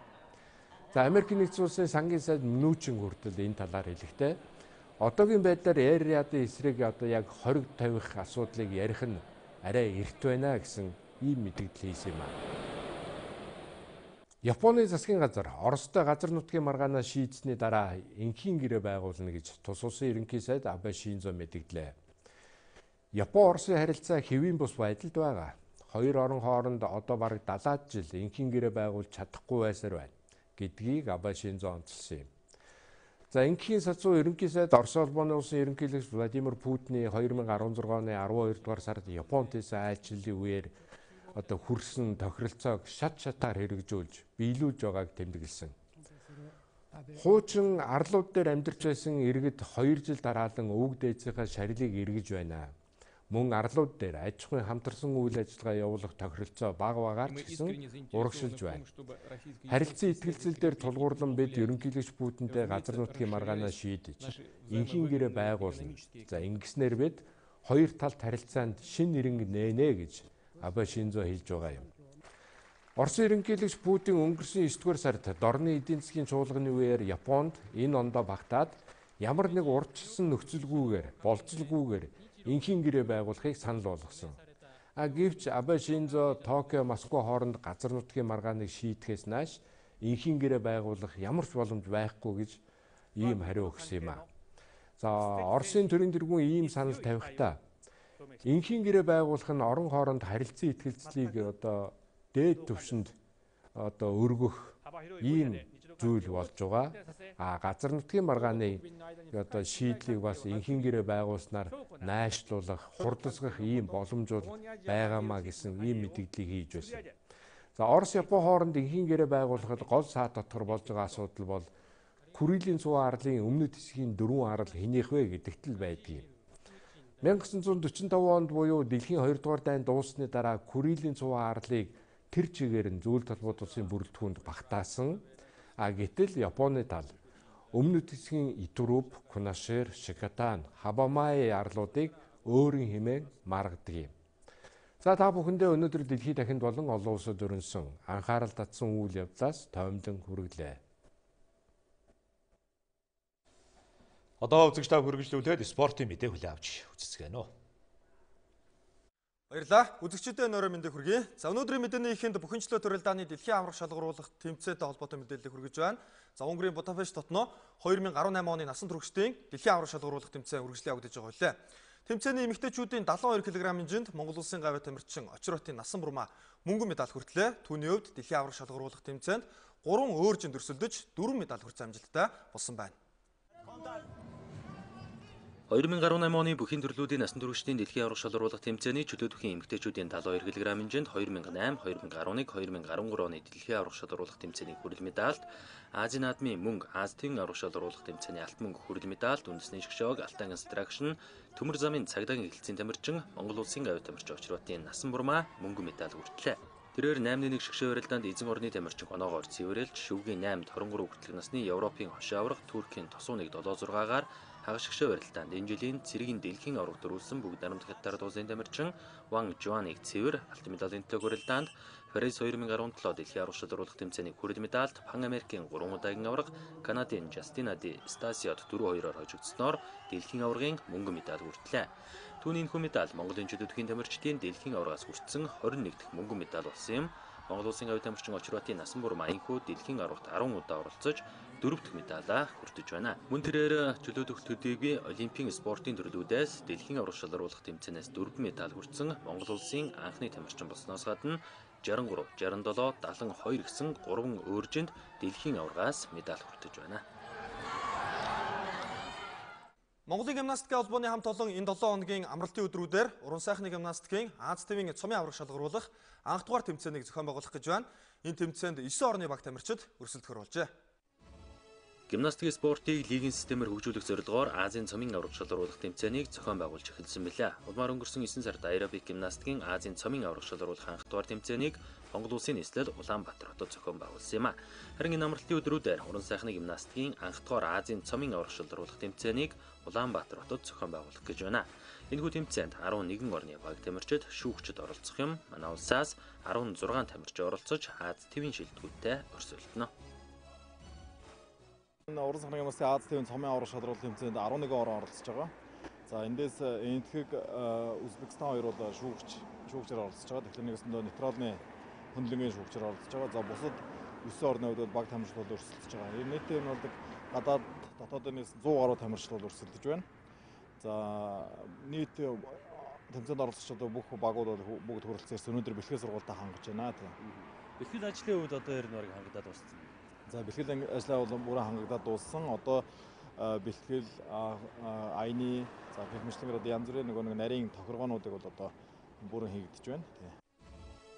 Уран сайхны гимнастик нь манай улсад үүсч хөгжөөд 45 жилийн хугацаа өнгөрч байна. 45 жилийн он хүрээнд Азийн цомын аврах шалгаруулах анх дугаар тэмцээнийг Монголын гимнастикийн холбоо зохион байгуулж байгаа юм. Тэмцээн 10 дугаар сарын 27, 28-ны өдрүүдэд буянтхай спортын ордонд болно. Монголын үндэсний олон нийтийн телевизийн МНБ спорт зууг үзэгч та бүхэнд шууд дамжуулан хүргэнэ. Монголын бадминтоны холбоо Азийн бадминтоны холбоотой хамтран зохион байгуулж байгаа өсвөрийн тамирчдын чансаа ахиулах тэмцээн 3 өдрийн турш үргэлжилж өндөрлөлөө. Энэ удаагийн тэмцээнд багийн дүнгээр Хинтээ аймгийн баг тамирчид тэргүүлсэн байна. Бадминтоны спортоор дамжуулан хүүхэд залууст бие бэлтрийн боловсрол олгох, бадминтоны спортыг бүх нийтийн спорт болгон хөгжүүлэх, өсвөрийн тамирчдын ур чадварыг нэмэгдүүлэх зорилгоор Шансай ахиулах анх дугаар тэмцээнийг зохион байгууллаа. Энэхүү тэмцээнд хөдөө орон нутгаас олон тамирчид ирж өрсөлдснөөр онцлогтой боллоо. Нийт оролцож байгаа 11 байгууллага клубын 7 нь хөдөө орон нутгаас оролцож байгаа байгууллага клубын тамирчид байсан юм а. Шансай ахиулах анх дугаар тэмцээний эхний байруудад шалгарсан тамирчид 2019 оны өсвөрийн улсын аврах шалгаруулах тэмцээний зоо хэсэг тус бүрийг тэргүүлэн тоглох юм. За өнөөдөр тэмцээний шигшээ тоглолтууд болсноор Шансай ахиулах анх дугаар тэмцээн өндөрлөлөө. Би 4 тоглолт хийж авраг болсон. Аль аймгийн хүүхдүүдэд тоглоо? Орхон Хинтээ 2 хүүхдтэй. Энэ тэмцээнд одоо ганцаарчсан төрлөөр ингээд авраг боллоо. Бусад төрлүүдэд орж байна. Холимог дээр тоглоод шигшээ 8 дараад холимог Хинтэйгээ хүүхдэд тоглоо хожигдсан. Харин ганцаар цэсэн дээр Хинтэйгээ хүүхдийг хожоод орхины хүүхдийг хожоод сая Хинтэйгээ хүүхдээ аврагын төлөө зогож байгаа хожсон. Ноднон улсын аврах тэмцээнд холимог дээр алт ганцаар цэсэн дээр мөнгөн медаль олж ирсэн. Өмнөх жилийн улсын аврах дээр 8-т орж ирсэн. Манай агшиг Үлзий хот гэдэг намайг ийм гоё тэмцээн сургаж өгсөн багштай маш их баярлалаа. Мөн ээж авдаа гэсэн энэнд идэвхтэй оролцож өгсөн та бүхэндээ бүгдэнд нь хайртай шүү гэж хэлнэ. Өсвөрийн тамирчдын Шансай ахиулах анх дугаар тэмцээнд 4 насны ангиллаар охид хүүгүүдийн ганцаарчилсан хос, холимог хос гэсэн төрлүүдэд 99 багц медалийн эзэдийг тодрууллаа. Улмаар багийн нэгдсэн дүнгээр 8 алт, 8 мөнгөн медаль хүртсэн Хинтээ аймгийн баг тамирчид тэргүүлж 4 алтан медаль хүртсэн Аранга аймаг, 3 алт, 2 мөнгөн медаль хүртсэн Дархан уул аймгийн баг тамирчид 2, 3 дугаар байранд орлоо. Одоо үзэгч та бүхэндээ дэлхийд дахин дуулсан тэмцээн уралдааны мэдээлэлээс хүргэе. Америкийн үндэсний сагсан бөмбөгийн холбооны лигийн аврах шалгаруулах тэмцээний 2018-аас 2019 оны улирлын тойргийн тоглолтууд үргэлжилсээр байна. За 73 дахь улирлын тойргийн тоглолтын хүрээнд өнөөдөр лигийн өнгөрсөн улирлын аврах Golden State Warriors баг өөрийн талбайдаа Washington Wizards багийг хүлээн аван тогложээ. Стефен Кори энэ тоглолтод 51 оноогоор бага тэргүүлж, Кевин Дурант 30 оноо 8 самбар 7 ашигтай дамжуулалтаар тус хүргэж, Golden State Warriors баг Wizards-ыг хожлоо. Хоёр багийн тоглолт Oakland хотын Oracle Arena ордонд болсон байна. Улирлын 2 удаагийн үнцэнтэй тоглогч Кори тоглолтын эхний хагаст 31 оноо авсан байна. Тэрээр 3 дугаар үеийн төгсгөл хэсэгт 11-т холын зам шидэлтэй амжилттай болгожээ. Кори сагсан бөмбөгчний замналдаа 3 дахь удаага нэг тоглолтод 10 болон түүнээс дээш холын зам шидэлтэй амжилттай болголоо. Харин 50 оноонд хүрсэн 6 дахь тоглолтоо Wizards-ийн эсрэг үзүүллээ. Ордон цугларсан үзэгчид энэ өдөр түүнийг торгуулийн шидэлтэд гүйцэтгүүгээр үнцэнтэй тоглогч хэмээн орилж байлаа.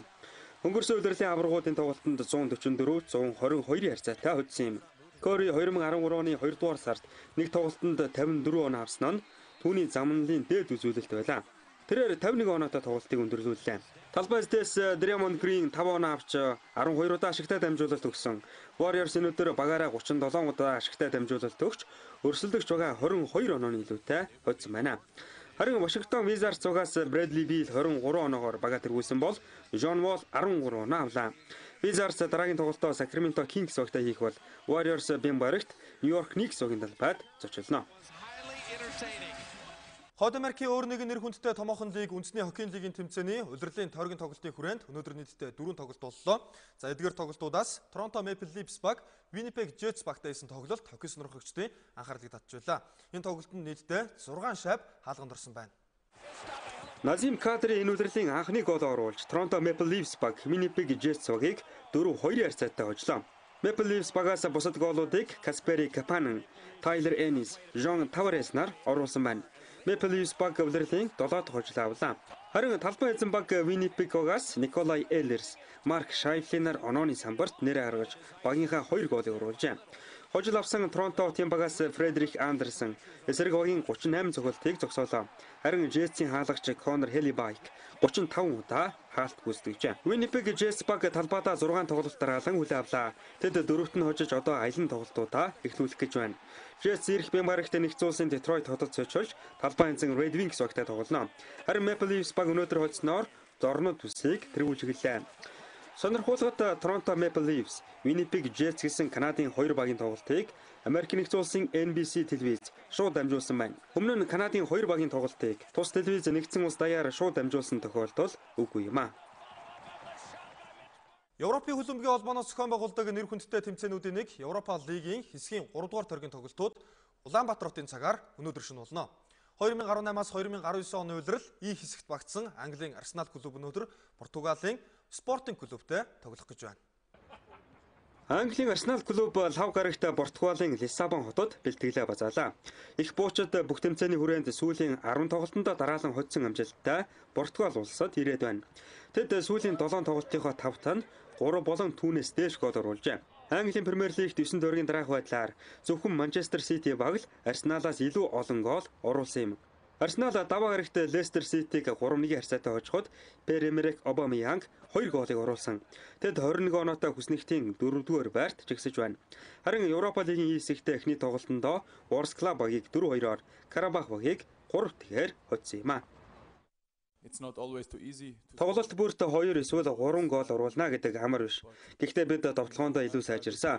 Багийн бүрэлдэхүүнд ч сайн тоглогчид олон байна. Цаашид энэ нэрчээ хадгалж чадна гэдэгтээ итгэлтэй байна. Хоёр багийн хоцсон нь хэсгээ тэргүүлж эхлэх учраас дасгалжуулагч Унай Эмери үндсэн бүрэлдэхүүнээ тоглуулна гэж ярьлаа. Арсенал Спортинг багтаа тоглосны дараа Премьер Лигийн хүрээнд Кристал Палас багтаа тоглох хуйртай байна. Үзэгчдээ бид та бүхэнд өнөөдөр спорт ертөнцид болсон тэмцээн уралдаан үйл явдлын мэдээллүүдээс томилоо өргөлээ. Одоо та бүхэндээ нийт нутгийн цаг агаарын мэдээ танилцуулъя. Үлгийн чөндөө 6 хэм хүйтэн өдөртөө 7 хэм дулаан. Улаангомд шөндөө 8 хэм хүйтэн өдөртөө 5 хэм дулаан. Ховдод шөндөө 6 хэм хүйтэн байна. Өдөртөө 8 хэм дулаан байна. Алтайд шөндөө 10 хэм хүйтэн өдөртөө 3 хэм дулаан байна. Улаастайд шөндөө 14 хэм хүйтэн өдөртөө 1 хэм дулаан. Тосон цэнгэлд шөндөө 14 хэм хүйтэн өдөртөө 1 хэм орчим. Баянгор шөндөө 8 хэм хүйтэн өдөртөө 7 хэм дулаан байна. Мөрөнд шөндөө 6 хэм хүйтэн өдөртөө 4 хэм дулаан байна. Хатгал шөндөө 14 хэм хүйтэн өдөртөө 1 хэм байна. Цэцэрлэгт шөндөө 7 хэм хүйтэн өдөртөө 6 хэм дулаан. Хар хоринд шөндөө 6 хэм хүйтэн өдөртөө 6 хэм дулаан. Арвайхэрт шөндөө 7 хэм хүйтэн өдөртөө 6 хэм дулаан байна. Булган шөндөө 9 хэм хүйтэн өдөртөө 4 хэм дулаан. Дархан хотод шөндөө 9 хэм хүйтэн өдөртөө 4 хэм дулаан. Эрдэнэтэд шөндөө 8 хэм хүйтэн өдөртөө 4 хэм дулаан. Чойрт шөндөө 9 хэм хүйтэн өдөртөө 4 хэм дулаан байна. Сүхбаатарт шөндөө 7 хэм хүйтэн өдөртөө 5 хэм дулаан. Зүүн хараад шөндөө 8 хэм хүйтэн өдөртөө 4 хэм дулаан. Зуумодод шөндөө 10 хэм хүйтэн өдөртөө 1 хэм дулаан. Багнуурт шөндөө 13 хэм хүйтэн өдөртөө 1 хэм дулаан байна. Чингис хотод шөндөө 12 хэм хүйтэн өдөртөө 3 хэм дулаан. Баруун уртад шөндөө 9 хэм хүйтэн өдөртөө 1 хэм дулаан. Чойвсонд шөндөө 6 хэм хүйтэн өдөртөө 2 хэм дулаан. Мандал говьд шөндөө 8 хэм хүйтэн өдөртөө 5 хэм дулаан. Дадан задгадад шөндөө 4 хэм хүйтэн өдөртөө 9 хэм дулаан. Хам богдод шөндөө 3 хэм хүйтэн өдөртөө 8 хэм дулаан. Сайн шандад шөндөө 7 хэм хүйтэн өдөртөө 5 хэм дулаан. Замын үдэд шөндөө 7 хэм хүйтэн өдөртөө 4 хэм дулаан байна. Нийслэл Улаанбаатар хотод шөндөө 10 хэм хүйтэн өдөртөө үйлшин 2 хэм дулаан байх нэ.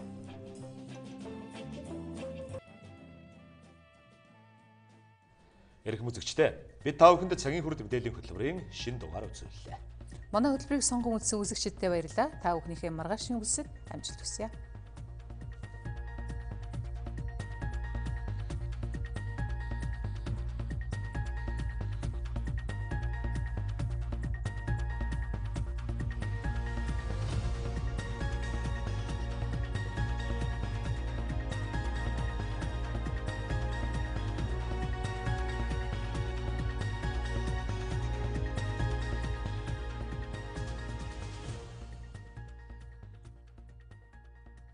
Манай улсад шинээр 6,000 хүн хавдартай гэж онцлогдож 4,000 хүн хавдраар нас бардаг. Монгол улсын хамгийн үнэт баялаг эрүүл Монгол иргэнтэй байхын төлөө хавдар судлалын үндэсний төв, Хаан банк, Монголын үндэсний олон нийтийн радио телевиз хамтран хавдрын эсрэг аяныг 8 дахь жилдээ үргэлжлүүлж байна. Хавдраар өвчлөхгүй байх, Хавдраас болж өнчрөхгүй байх энгийн аргаас эхлээд эмчилгээний шинэ арга, шинжлэх ухааны нээлт, шилдэг туршлага, эрүүл амьдрах зөвлөгөө мэдээллийг Монголын мэдээ суваг танд хүргэнэ.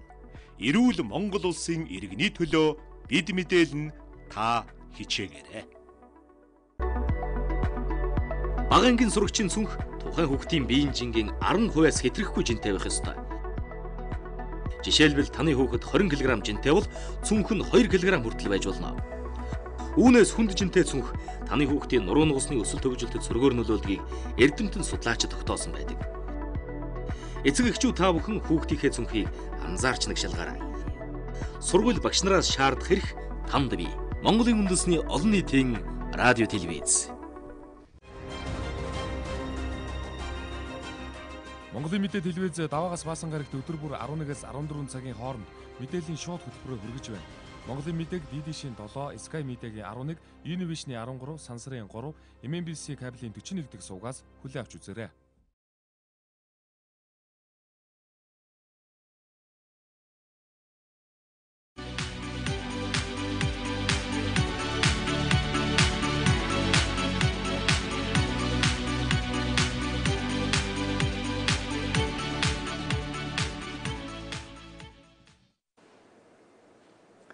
Эрхэм үзэгчдээ Монголын үндэсний олон нийтийн телевизийн Монголын мэдээ сувгийн парламентын хэлэлцүүлэг нэвтрүүлэг эхэлж байна.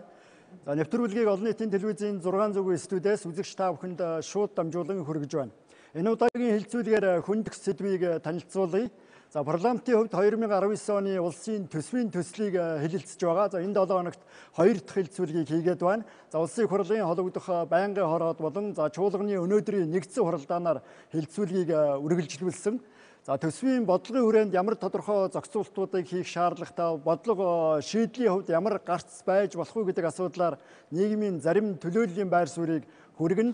За энэ удаагийн хэлэлцүүлэгт оролцогчдын төлөөллийг танилцуулъя. За сангийн яамны зарлага хэлтсийн дарга Санжаад Орж, за сангийн яамны орлого хэлтсийн дарга Тэлмүн, за мөн улсын хурлын төсвийн байнгын хорооны дэргэдэх төсвийн доктортой байдлын зөвлөлийн дарга доктор Даваасамбу, за санхүү эдийн засгийн их сургуулийн багш судлаач Батцангил нар оролцож байна.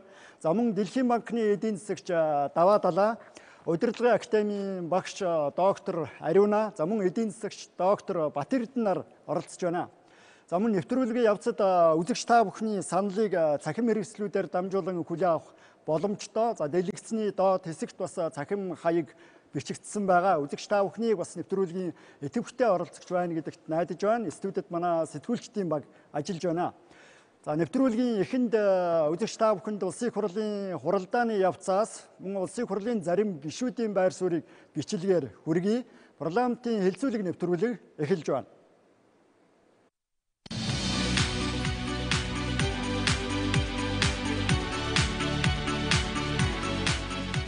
Өнөөдрийн энэ байдлаараа бол тендерт ордог одоо цөөхөн хэдэн компаниудтай тэр одоо хаана хойно урдаа авч идэг юм уу?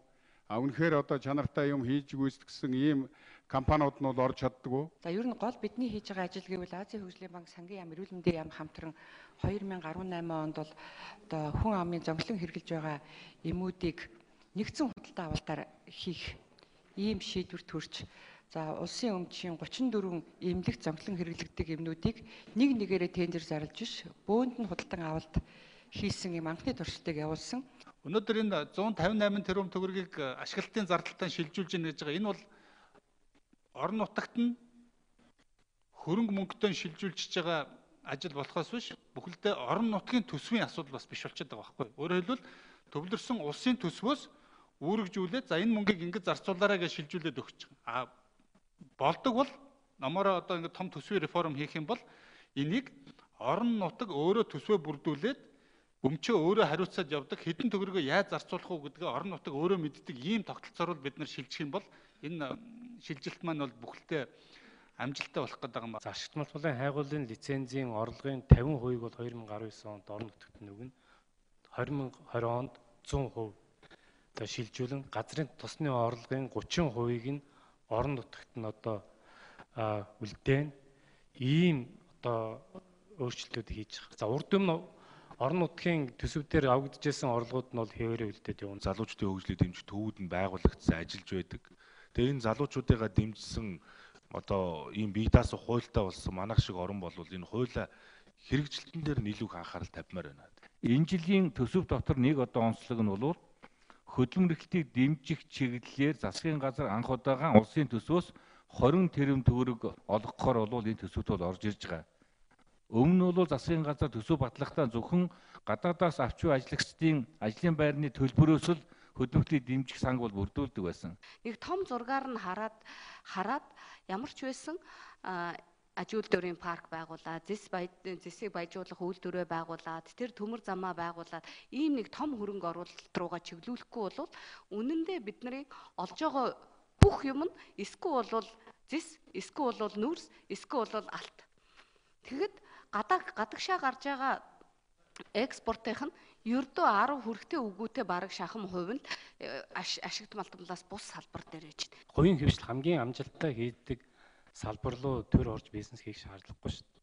Тэгэхээр улсын төсвөөс үйлдвэр барьдаг энэ зүйл бол тэр социалист нийгмийн үед байсан юм аа.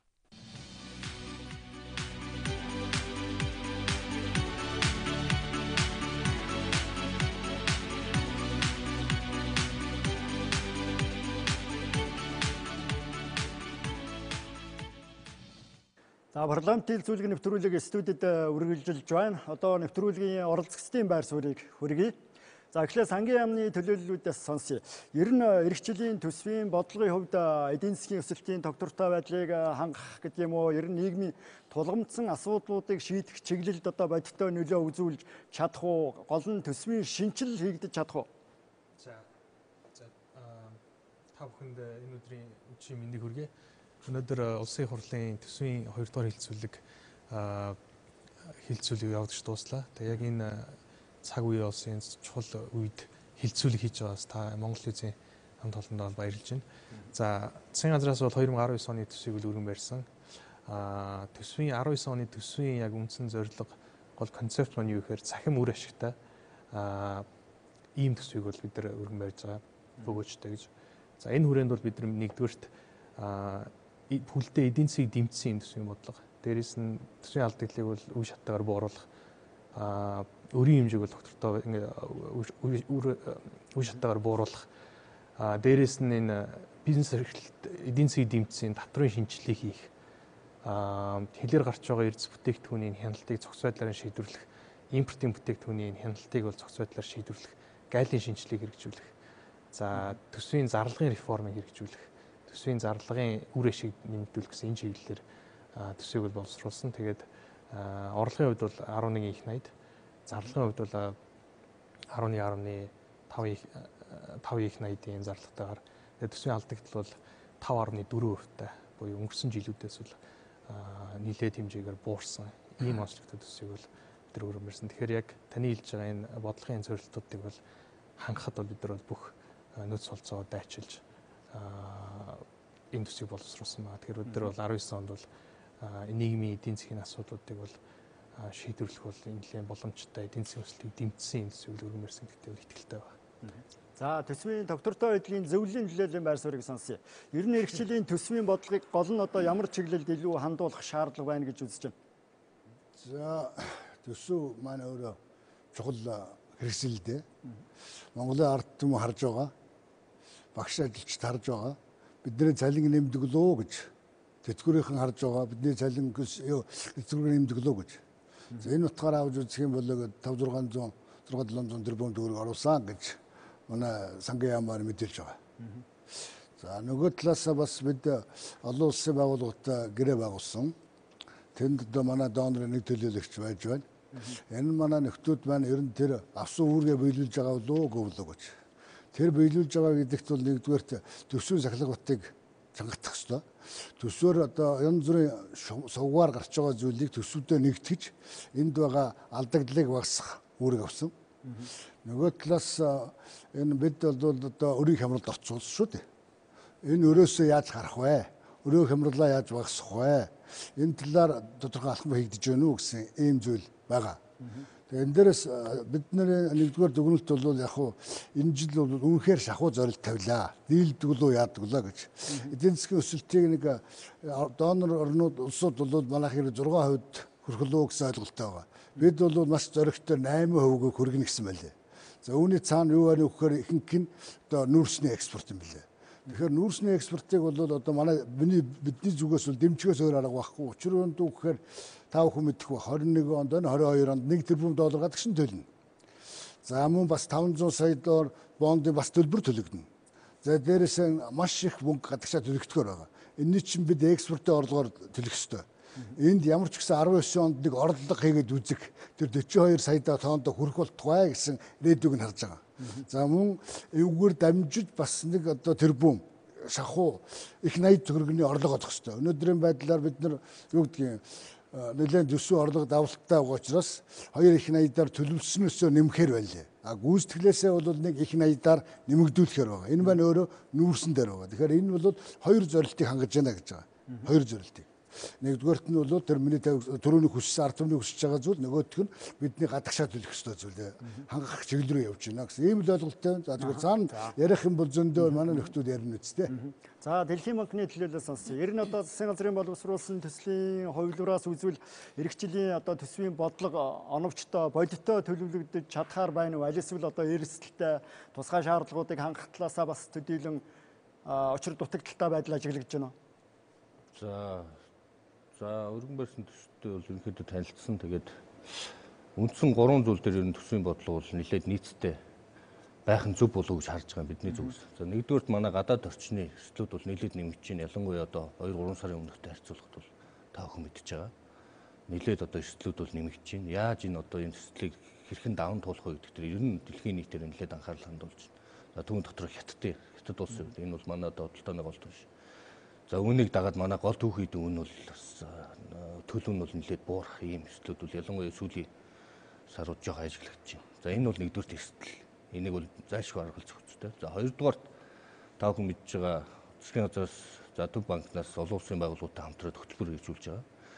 Энэ хөтөлбөрийн үндсэн зорилттой хэрхэн хүрэх вэ гэдэг нь бол бас үндсэн хязгаарлалтууд байх ёстой байна. Энэ төсөвтөр нэгдүгээрт өрийг хэрхэн зохистой түвшинд хүргэх юм. Ялангуяа одоо даваа сумгуугаа хийснээр 21 оноос эхлээд үндсэн гол төлбөрүүд эргээд хийгдэж эхэлнэ. Тэгэхээр би одоо бас энийг зориуд хэлмээр байгаа. Ялангуяа 19-20 он бол Монгол улсын хувьд үнэхээр чухал он жилүүд ээ. Энэ төлбөрт эргээд бэлдэх энэ хугацаанд төсөв мөнгөний бодлогынхоо нөөц боломжийг хадгалж авч үзэх нь бол хамгийн одоо ойрын бөгөөд тулгамдсан зорилт гэж бол одоо бидний зүгээс харж байгаа. За хоёрдугаарт бол валютын нөөцийг хангалттай түвшинд хүргэх. За та бүхэн мэдж байгаа ялангуяа сүүлийн 2-3 сард бол импортын өсөлт бол нэлээд өндөр хувийг одоо үзүүлж байна. Ялангуяа 9 сарын эцсээр бол бараг 40% хүрж байна. За нөгөө талдаа төлбөрийн тэнцвэрээ харах юм бол та бүхэн мэдж байгаа ялангуяа сүүлийн 2-3 сард бол алдагдал нэлээд өсөж байна. За манай эдийн засаг өөрөө ийм өвөрмөц. Эдийн засаг эдийн засгийн сэргэлтэнд байнга одоо юу гэдгийг импортоос маш их хамааралтай. Сэрэх болгондоо импортыг өдөөдөг. За дээрээс нь төсвийн бодлого өөрөө импортоор маш их мэдрэмжтэй гэдгийг бид нар байнга санаж явах хэрэгтэй. Ялангуяа өнгөрсөн он жилүүдэд. За ер нь одоо ингээд өргөн барьсан төсвийн том тоонуудыг харах юм бол яг хуу алдагдал бол буурахаар байна. Өөр бол бас буурахаар байгаа. Дотоод түнд харьцуулсан харьцаагаар. Нөгөө талдаа ч гэсэн бас томоохон яг бас түрүүний даваа сумгуу хэлснээс энэ одоо 3 гол хүчин зүйлтэйгээ нийцтэйгээр нөгөө талдаа бас нийгэм эдийн засагт тулгамдаад байгаа гол асуудлуудаа хэрхэн зардал багтай за эдийн засгтээ сөрөг нөлөө багтахар шийдэх үү гэдгээр анхаарах нь зүйтэй байна. За би түрүүн хэлсэн том тоонууд дээр бол одоо юу гэдгийг тохирсон за дээрээс нь зорж байгаа үзүүлэлтүүд бол нийцтэй байгаа гэж харж байгаа. Мэдээж одоо нэрлсэн үзүүлэлтүүд дээр за хэр хэмжээний өсч үү гэдэг дээр бол бас ярих асуудлууд бай. За дараагийн хэсэг дээр энийг ярих нь зөв баг. За эдийн засагчдын төлөөллөөс сонсъё. Ялангуяа төсвийн бодлогын хувьд одоо зайлшгүй шинжилэл хийх шаардлага байна уу? Бодлогын ямар тодорхой зохицуулалтын дэргэжил зайлшгүй анхаарах шаардлага байна гэж ойлгож байна. За ариун агш. За тийм тэгэхээр төсвийн одоо бичиг баримт тийм ээ энэ маань бол бодлогын маш чухал бичиг баримт. Тэгэхээр энэ төсвийн ерөнхий одоо бүтцээс бол тухайн орны засгийн газар эдийн засагта ямар чиглэлээр одоо үйл ажиллагаа дэмжлэг зохицуулалтаа хийж байна вэ гэдэг нь бол харагдаж идэг. Тийм учраас бол энэ төсөв гэдэг бол ерөөсөө бидний амьдралд шууд нөлөөлнө. Өөрөөр хэлбэл төрийн үйлчилгээгээр тийм ээ дамжаад эдийн засгийн нөхцөл байдлаар одоо дамжаад шууд нөлөөлдөг. За тэгээд яг хөө энэ төсвийн яг одоо зарлага ер нь энэ төсвийн бодлого чиглэлээр сүүлийн 10 гаруй жил судалгаа хийж байгаагийн хувьд бол юу гэж хэлмээр байна вэ гэхээр манай төсөв бол нэгдүгээр тэр эдийн засгийн тогтворчлтын асуудал дээр илүү анхаарах хэрэгтэй нэг зүйл байгаа.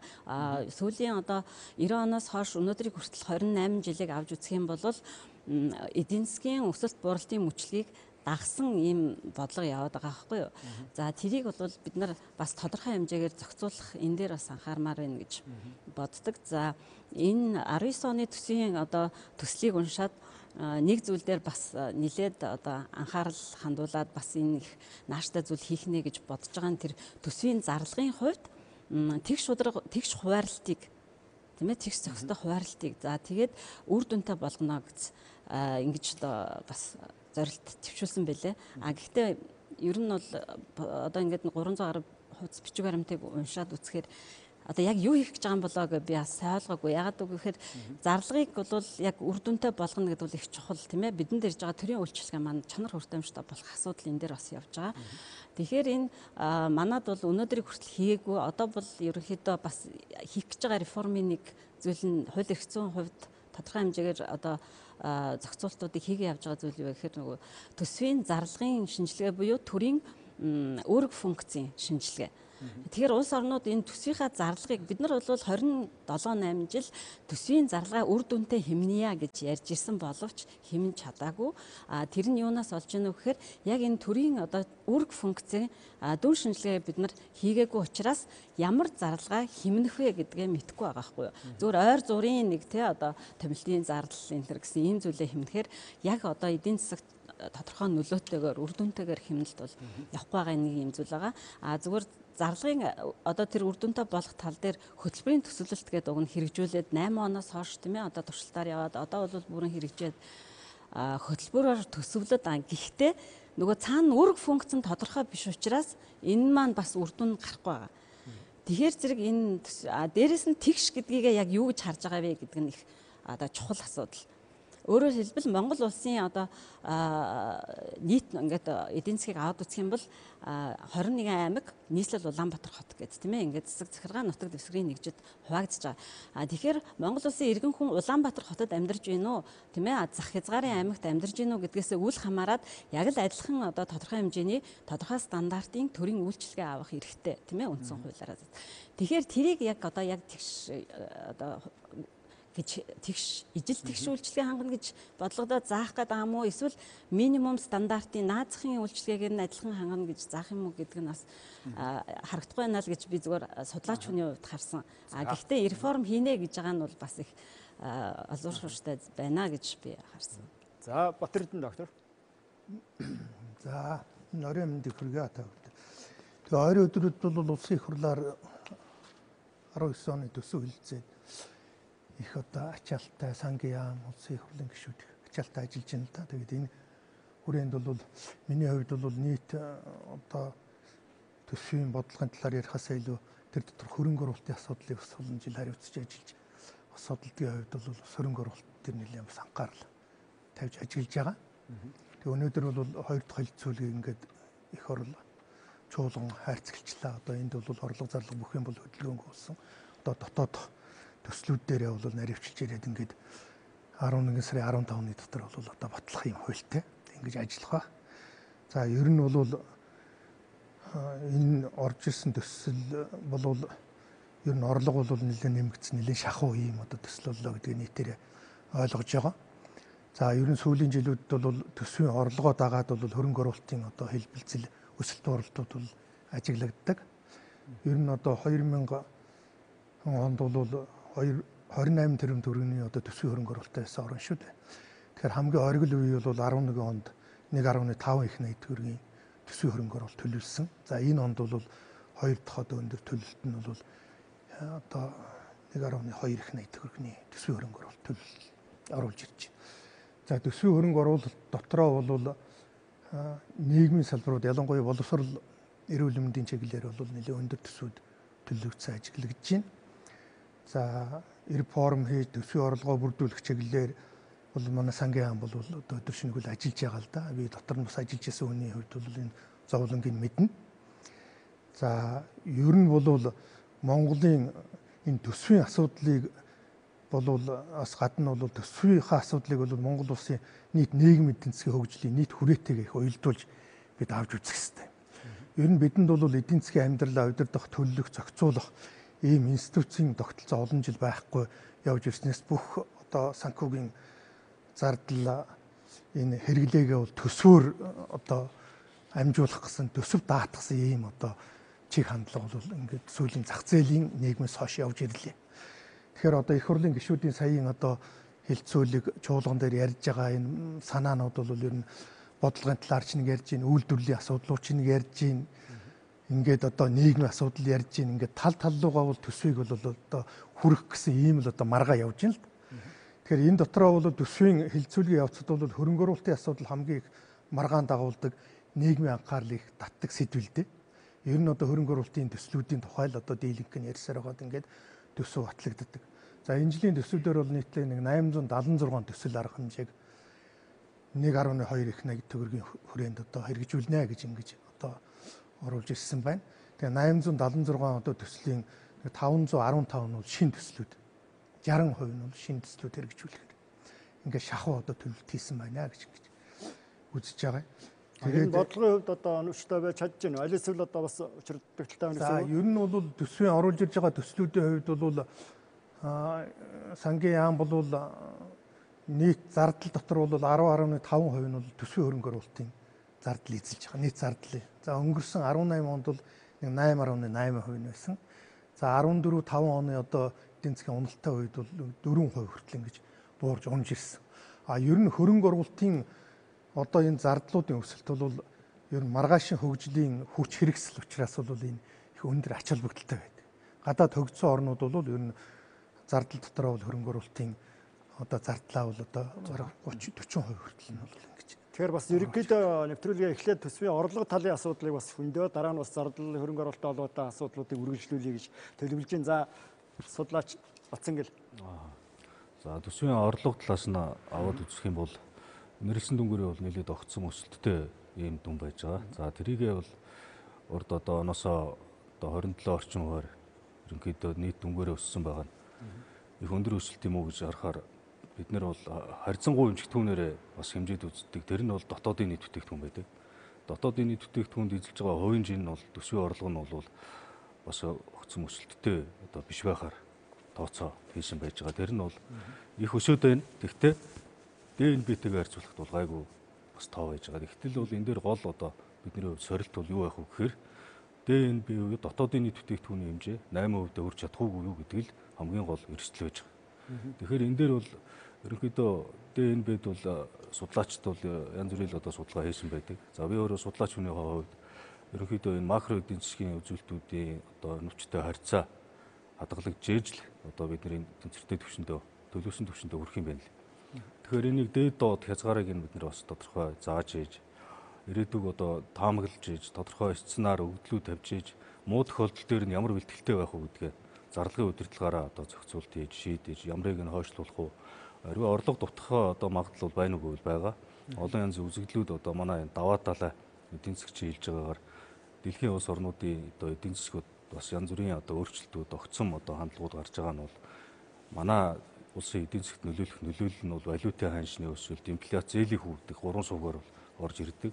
Тэгээ энэ нь бол эргээд дотоодын эдийн засгийнхаа хуримтлалыг бууруулах, богино хугацаанд эдийн засгийнхаа өсөлтийг сааруулах нөлөө үзүүлж байгааг бид нар бол анхаарлыг хааж угаар орхиж болохгүй. Тэгэд ямар төсөл арга хэмжээг бид хойшлуулж болох уу, ямарыг хойшлуулж болохгүй гэх зэргээр одоо төлөвлөлтөө орлоготойгоо холбож, зарлагтайгаа уялдуулж ингэж төлөвлөлт их дутагдаад байгаа нь сүүлийн жилүүдэд бол төсвийн тодтголыг олон удаа хийж байгаагаас одоо бидний хувьд бол байнга харагдчихэдэг. Тэгэхээр гол эрсдэл бол мэдээж ДНБ тэрнээс гадна бол дотоодын эдийн засгт бидний мөнгө санхүүгийн зах зээлийн одоо институцийн зохицуулалтын одоо чанарын асуудал байж байгаа. Тэр нь бол одоо үнэхээр бидний бол төсөв дээр ямар менежменттэй одоо ийм байгаа. Нэг жилийн хувьд бид нэр ярьж байна. Олон жилийн хувьд гэх зэрэгээр одоо ярил бас дараа ярьж болох бах. Тэгээд тэн дээрээ мөнгөний бодлого одоо сангийн бодлого маш одоо чухал нөлөөтэй байгаа. Тэрнээс гадна бол энэ зарлага өөрөө үр дүнтэй зардлуугүй юу гэд ингээд бодох юм бол энийг бол бид нэг жилийн хугацаагаар ярих уу, нэлээд хэдэн жилийн хугацаагаар сувлж иж аль хэсгээр нь яваа юм, ер нь ямар улс үг гэх зэрэгээр ярих юм бол энэ зөндөл юм байна. Манай улс бол 2010 оноос эхлээл төсвийн шинжилтүүдийг бол янз бүрийн байдлаар хийж ирсэн. Илээхтэй бол энэ дээр одоо хөгжлийн том хөтөлбөрийн одоо юуруу бид нар нийгэм эдийн засгийнхаа бодлогыг чиглүүлээд 10 жилийн дараа, 20 жилийн дараа, 25 жилийн дараа юм төрөх үү гэдгээ эхлээд ярьж байвал энэ бүх асуудлын жанглаа нь бол дараагийн асуудал болж гарч ирэх ёстой гэж үзэж байгаа. За сангийн яамнаас тодруулъя. Ер нь одоо төсвийн орлого талд бол аль хэр бодиттой тооцооллыг хийж гэнэ гэж ойлгож байгаа. Эрсдлээс одоо хамгаалагдаж чадах уу? Баталгаа байна уу? За 2019 оны төсөвт бол төсвийн орлого бол нийт 11 их найд. Үүнээс бол тэнцвэржүүлсэн орлого нь бол 9.6 их найд төгрөг байна. Яагаад ингэж салгаж хэлж ийм гэхээр энэ дунд байгаа одоо энэ зүрх нь өөрөө нэршлээс хамгаалахын хэрэгслээ. Тухайлх юм бол нэгдүгээрт нь бол төсвийн докторжуулалтын сан гэж байна. Төсвийн докторжуулалтын сан гэдэг нь бол одоо яг энэ манай судлаачтай хэлж байгаа дэлхийн зах зээлд ирэх энэ зэс нүүрсний үнийн энэ хэлбэлцлээс яг төсвийн орлогыг хамгаалдаг хэрэгсэл. Төсвийн тэнцвэржүүлсэн орлого гэдэг нь ерөөсөө яг энэ урсгал зардал хөрөнгө оруулалт санхүүжүүлдэг хэрэгсэл. Тэгэхээр эх жил зэсийн үн 6222-оос доошоо нүүрсний үн 75.9 доллароос доошоо орсон тохиолдол яг одоо энэ цалин дэвтгүүр тавьдаг энэ хөрөнгө оруулалтын зардал санхүүжүүлдэг энэ тэнцвэржүүлсэн орлого маань эрсдэл учрах. Тэгэхээр нэгдүгээр бол 322 тэрбумын бол төсвийн докторжуулалтын сан гэдэг ийм бас одоо тодорхой хэмжээний эрсдэлээс хамгаалах сан байж байгаа. Дээрээс нь ирээдүйн сан гэдэг 1 их найд төгрөг юм байна. За төсвийн хувьд бол мэдээж бид нар нэлээд өндөр зорилттой эх жил бол ажиллана. За яагаад тэгэхээр нэгдүгээрт бид нар бол татврын шинжилгээ хийж байгаа. Татврын шинжилгээ гэдэг нь зөвхөн нэг аль нэг татврын хувь хэмжээг өөрчлөх биш. Энэ бол яг татврын суур орчин бүртгэлийн тогтолцоогоо өөрчлөх. Тэгэхээр хүмүүс шүүмжилдэг л дээ. Одоо яг авдаг хүмүүсээс аваад те одоо магадгүй орлого нэмжин гэхээр өмнө төлдөг байсан хүмүүсээ л илүү их татвар авах гэдэг юм шиг ойлгож байгаа. Энэ бол бас тийм биш. Татврын шинжилгээр бид нар илүү өргөн бааз суртаа болъё. Дээрээс нь үндсэн намсан компаниудын татвараас зайлс хийдэг энэ арга хэрэгслийн эсрэг энэ шин дүрмээр тоглоё гэж. Дээрээс нь татврын үйлчилгээг цахим энгийн хэлбэр аль болохын татвар төлөгчдийн татвартай холбоотойгоор зардлыг нь бууруулж өгье. Ингэснээр бол илүү хөгжиж дэвших орон зайг нь одоо олгоё. Дээрээс нь татврын бодлогоор дамжуулаад зээлийн хөв бууруулъя. Эдийн засгийн өсөлтийг дэмжиж гэдэг юм. Тэгэхээр татврын шинжил гэдэг энэ шинэ тоглоомын дүрмээр тэр эрхчлээс тоглох учраас бол төсвийн орлого бол бас тодорхой хэмжээнд нэмэгдэнэ. Ер нь бол одоо орлогын гол их үүсвэр уулуурхай салбар талдаа илүү их найдвар тавьж гэнэ үү? Аль эсвэл бусад салбар, бусад их үүсвэрүүдийг хаах талдаа гарц байна уу? За мэдээж уулуурхай салбар бол олон жил бол яг төсвийн орлогын гол их үүсвэр байсан. Энэ бол 19 онд бол хэвээрээ байна. За уулуурхай салбарын хувьд тэр найдлага тавьж гэнэхээс илүү бид нар бол яг ажил хийнэ гэж зорж байгаа. Ямар ажил байна гэхээр хэрэгчлээс бид бол гайлын шинжилгээ хийнэ. Монгол улс байгалийн баялагын экспортоос татвараа бүрэн авдаг болъё. Бүрэн бүртгэдэг болъё. Яг юу гарч байгааг мэддэг болъё гэдэг. Энэ чиглэлээр бол гайл дээр бол тодорхой хэмжээний ажлууд хийнэ. Тэгэхээр мэдээж уулуурхай дээр бол нэлээд том орлогын их үүсвэр байгаа. Дээрээс нь бид зөвхөн уулуурхай гэлтгүү. Уулуурхай бол харьцангуй доктортой бус бац суурь. Бид нар цаашдаа илүү төсвийн доктортой суурийг бүрдүүлэхийн тулд илүү жижиг дунд руугаа чиглэсэн. Илүү энэ уулуурхай бус салбар руугаа чиглэсэн бац суурийг илүү дэмжээ. Эдгээр салбарын өсөлтийг л хангах хүч орчин бүрдүүлье гэдэг ийм одоо асуудлаар бол бид нар яг эрхчлэлийн бидний хийх гол ажил бодлогын арга хэмжээ байна. Тэгэхээр бол мэдээж бол эрсдэл байгаа. Гэхдээ бид нар бол яг эдгээр ажлыг хийснээрээ энэ зорилттой бол одоо хүрэх одоо бүрэн боломжтой гэж харж байгаа. За даваас нь доктор. Ер нь орлого талд одоо найдвартай их үүсвэр байна уу? Ямар гарцыг илүү хайх ёстой? За ер нь энд бидний нэг хоёр юмыг ойлгомоор байгаа. Гэтэл бидний орлого бол үнэхээр их хомигдож байна. Энэ нэгдүгээрт нь бол дэндүү их зээл авсан учраас гадаадаас дотоодоос тэрний хүүд үндсэн төлбөрт бид ойролцоогоор 3 тэрбум доллар гадагшаа явж байна. Өөрөөр хэлбэл 7 их найд төгрөг гэсэн үг. Бидний үндэсний орлого одоо дотоодын төтөөхөнгөд нэрлээд байгаа юмны за 30 их найд төгрөг гэж бодъё. Тэрний 7 хаач юу? Гадагшаа явчлаа. Дотор ногдох орлогын хэмжээгээр багасч байна.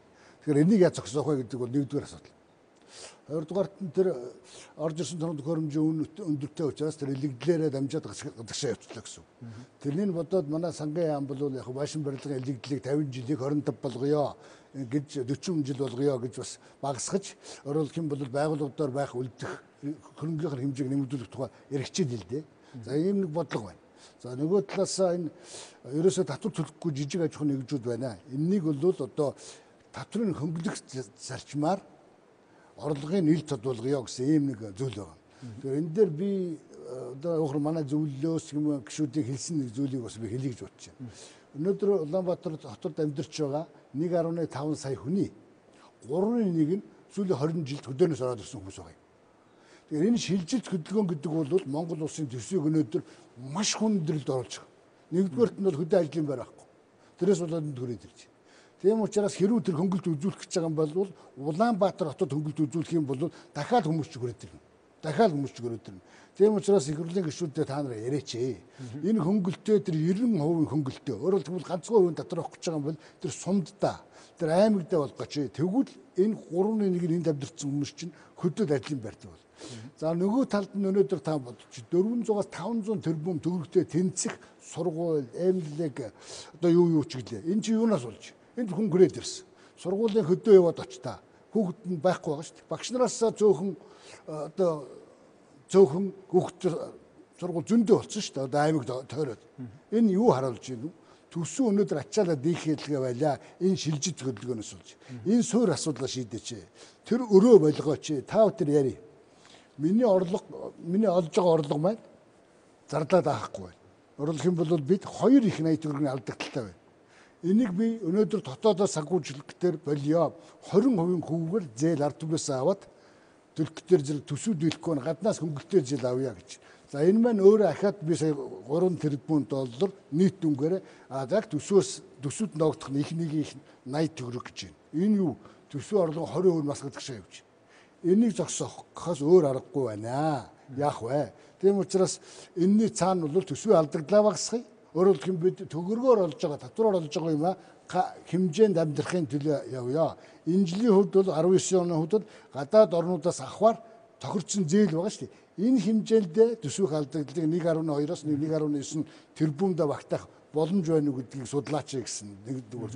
Хоёрдугаарт нь бид нар нэг юмны хоёр тал чинь бидний доллараар гадаад валютаар олдог нь бас олдог нь зардлан давц. Бас 1 тэрбум доллароос дээшээ явж байгаа. Энийг бас яаж юм? Бас гаднаас явж байгаа. Тийм учраас энэ өрийн сүлжээний энэ суурьуудыг таслахгүй бол бидний орлого үнэхээр одоо борлогын бааз нь хомигдох нь байна шүү. Тэгээд дээрэс нь энэ аж ахуйн нэгжүүдтэй түрүүн нэг манай сангийн сайд хэлээд авлаа л да. Монгол улс бол нэгдүгээр төгжиж байгаа. Тийм хөгжиж байгаа. Тийм учраас энэ татвар төлөгчдийн мөнгнөөс жаахан ч гэсэн эдийн засгийг ажлын байр бий болгоход тэгтээ үйлдвэр барьна гэдэг агуулгаар авсан. Өөрөөр хэлбэл их усүр бий болгож хөгжлийн банкудаа тэр жижиг дунд үйлдвэрүүдэд санг өгөхгүй нэмж энэ өгөөсөө. За дараа жилийн хувьд бол үнэхээр нэг удаагийн далаалтаар тэр дутагдаад байгаа сургууль эмнэлгээ шийдэх гэж байна гэж би бодож явж байна л да. Цаашдаа бас нэг бодлогын хөтөлбөр бидний дэмжмээр юм бол орон нутаг бол уул уурхайтай хэдэн аймагаас устна бүгд алдагдaltaй. Тэгтээ тэрний тийм алдагдaltaй байна гэдэг бүх мөнгөний эндээ шийдэхгүйгээр зардлын өөрсөнд дөнөөгөөд тэнд нь биеийг даалгаад хэрүү хэмнэлт гаргуул. Өөрөө тэрийгэ зарцуулаарай гэдэг эрхцүүг нь эхний ээж нь өгч байгаа юм байна. Ингэхдээ дутуу алсанд могоо шиг юм хийж идэл цалингийн энд авж үлднийг нь юу гэнэ нэг тийм яриад үлээ. Хийж болохгүй л нийт төсвийн бүгдийг орон нутг руу өгөөл орон нутгад хариуцлагаа тооцоод явдаг систем нь угаасаа чухал энэ байгаа шүү гэдгийг л хэлж зүгээр цаана яриад байвал ахын зөндөө юм барь. За даваа далайн эдийн засагч орлого тал дээр нь бодиттой боломжтой их усүр байна уу? Гол нь ямар зохицуултанд илүү анхаарах шаардлага байна? За ер нь одоо хүртэл ялангуяа 17 оны эхнээс одоо энэ 18 оны 9 сар хүртэл ер нь төсвийн бодлогот нэлээд дөрвтэй өөрчлөлтүүд гарсан. Нэгдүгээр би тэрийг бол онцлж хэлмээр байна. Ялангуяа орлого тал дээр нэлээд шинжилгүүдийг хийсэн, зарлал тал дээр ч гэсэн одоо энэ тухайлбал өнөөдөр чуулган дээр яригдчихсэн нэмбэл хас гэдэг систем тухайлбал шинээр хэрэгжүүлсэн. Нөгөө талд одоо энэ төсвийн доктортой байдлын зөвлөл байгуулагдсан. Гэх юм бол бодлогын шинжтэй, институцийн шинжтэй маш олон өөрчлөлтүүд гарсан. Дээрээс нь бас төсвийн тоонууд маань орлого тал дээр, зардал тал дээр ч одоо 9 сарын байдлаар бол маш өндөр одоо сайн үзүүлэлт явж байгаа. Тухайлбал нийт дүнгээр нь нийт орлогоороо тэгээд нийт зардлаа үзээд бүтсэн биш. Тэгээд төсвийн алдагдлыг тооцох юм бол бараг дотоод нөлтөг 3% тэнцэх хэмжээний ашигтай харж байна. Гэхдээ энэ одоо юу гэдгийг ололт амжилтаа цаашаа хадгалах нь хамгийн чухал. За орлого тал дээр бол ялангуяа өргөн барьсан төсвүүдээр бол анх удаа ер нь бид нэр орлого зарлагыг нэг 10 их 80-аас давсан хэмжээгээр ярьж байгаа шиг байна Монгол улс төсвүүдээр. Тэгэхээр ер нь батлагдсан төгсөмтөөс 18 оны батлагдсантай ч хүлээгж байгаатай харьцуулсан бол орлогын хэмжээ бол бас нэлээд өрсөлдөлтөй байгаа. Гэхдээ энэ бол боломжгүй зүйл биш. Мэдээж одоо түрүүн сангийн яамны төлөөлөл хэллээ. Гайлын шинжилүүдийг хийн, за бусад төлөвлөж байгаа ажлуудаа хийгээд ялангуяа энэ уул уурхаагаас хүлээж байгаа том одоо орлогын их усүрээ хангаж чадах юм бол боломжтой. Гэхдээ мэдээж тэнд бол байнга хэсэлтэй. Ялангуяа түүхийн эдийн. Түүхийн эдийн үнэн дээр бол яг засгийн газрын авсан тооцоол бол ялангуяа олон улсын байгууллагатай нэлээд ойролцоо байгаа. Гэхдээ бие хэмжээнд дээр бол бас баг зэргийн зөрүү бий. Ялангуяа нүүрсэн дээр.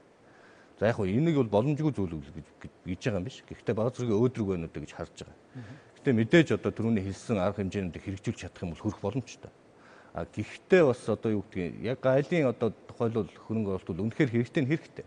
Гэхдээ нөгөө талдаа бас эдийн засгт ялангуяа одоо импорт дээр бусад үзүүлэлт дээр бас хэр нөлөөтэй байх вэ гэдгээ бас анхаарч үзэх нь зөв баг. Ялангуяа гайлын хөрөнгө оруулалтууд бол бас нэлээд хэмжээний импорт бол шаардна. За орлого тал дээр тэгээд дотор нь нэлээд үзвэл тухайлбал хүн амын орлогын дотор дээр бас нэлээд өндөр хүлээлт байгаа юм болов уу? Ялангуяа цалин төрийн нэмэгдэлтэй холбоотойгоор. За дээрэс нь аж ахуйн нэгжийн албан дотор нэлээд бас өсөлтөж эхэлсэн. За бас нэг хүчин зүйл нь төрийн өмчт уул уурхайн компаниудаас нэлээд ногдол ашгийг өндөр авахар тооцсон байл.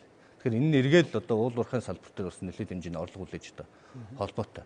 За мэдээж уул уурхайн бус орлого дээр бол биш өсөлтүүд бол байх бах. Ялангуяа түрүүний хэлсэн шин татврын хуулиудтай холбоотойгоор нэлээд одоо нэмэгдлүүд бол орж ирэх боломжтой баг. За дээрээс нь 15 онд бид нөөтийн шинэ систем боловсруулсан. Эндээс нэлээд орлогын их усрыг бид хангаж байгаа шүү дээ сүүлийн 2-3 жил. Тэгэхээр эндээс бол уул уурхайн бус орлого төр бол харахад бол бас харьцангуй боломжийн юм уу? Уул уурхайн гаралтай орлого төр бас баг зэргийн өөдрөг байна гэж харж байгаа. Гэхдээ нэг зүйлийг бид нар бас айгүй анхаарах хэрэгтэй.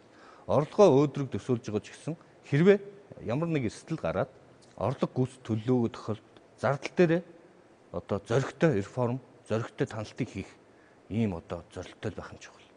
Ялангуяа 19 онд. Хэрвээ орлогын түвшинд гүйцэхгүй бол зарлага дээр тэр хэмжээгээр таналтыг л одоо хийх, зоригтой хийх хэрэгтэй. Ингэж л бид нэр одоо төсвийн орлогооч алдагдал тал дээрч, өрийг бууруулах тал дээрч, за бусад одоо нийгэмдээ сөрөг нөлөөг байх тал дээр л амжилттай байж байна. За эрдэмтдийн хэлээс сонсъё. За юу төсвийн орлогын тал дээр үү? Төсвийн орлогын хувьд болохоор зэрэг энэ төсвийн хүрээний мэдээлэлээ одоо бас өөрчлөлт хийж байгаа шүү дээ. Тэгэхээр эндээс харахаар эдийн засгийн өсөлт нь 8% хэвээрээ байгаа. Тэгээд орлого нь бол тэр 8.8 их найд байжгаад 9.6 их найд болгоно гэсэн байгаа байхгүй. Тэгэхээр чи нэг 700 тэрбум тий 800 тэрбум орчмоор нэмэгдүүлнэ. Энийг яг ямар их усүрээс нэмэгдүүлэх гэж авлаа гэх өөрөөр хэлбэл энэ төсөв үеийн одоо төлөвлөлт чинь нийт эдийн засгийнхаа боломж дээр тийм ээ гол нь суурилж байгаа шүү дээ. Дээрэс нь одоо яг хөө дэлхийн зах зээл дээрх манай гол одоо тэр эрдэсийн баялагын тий аалт нүүрс зэсийн үнийг ингээд ерөнхийдөө төлөвлөдөг шүү дээ.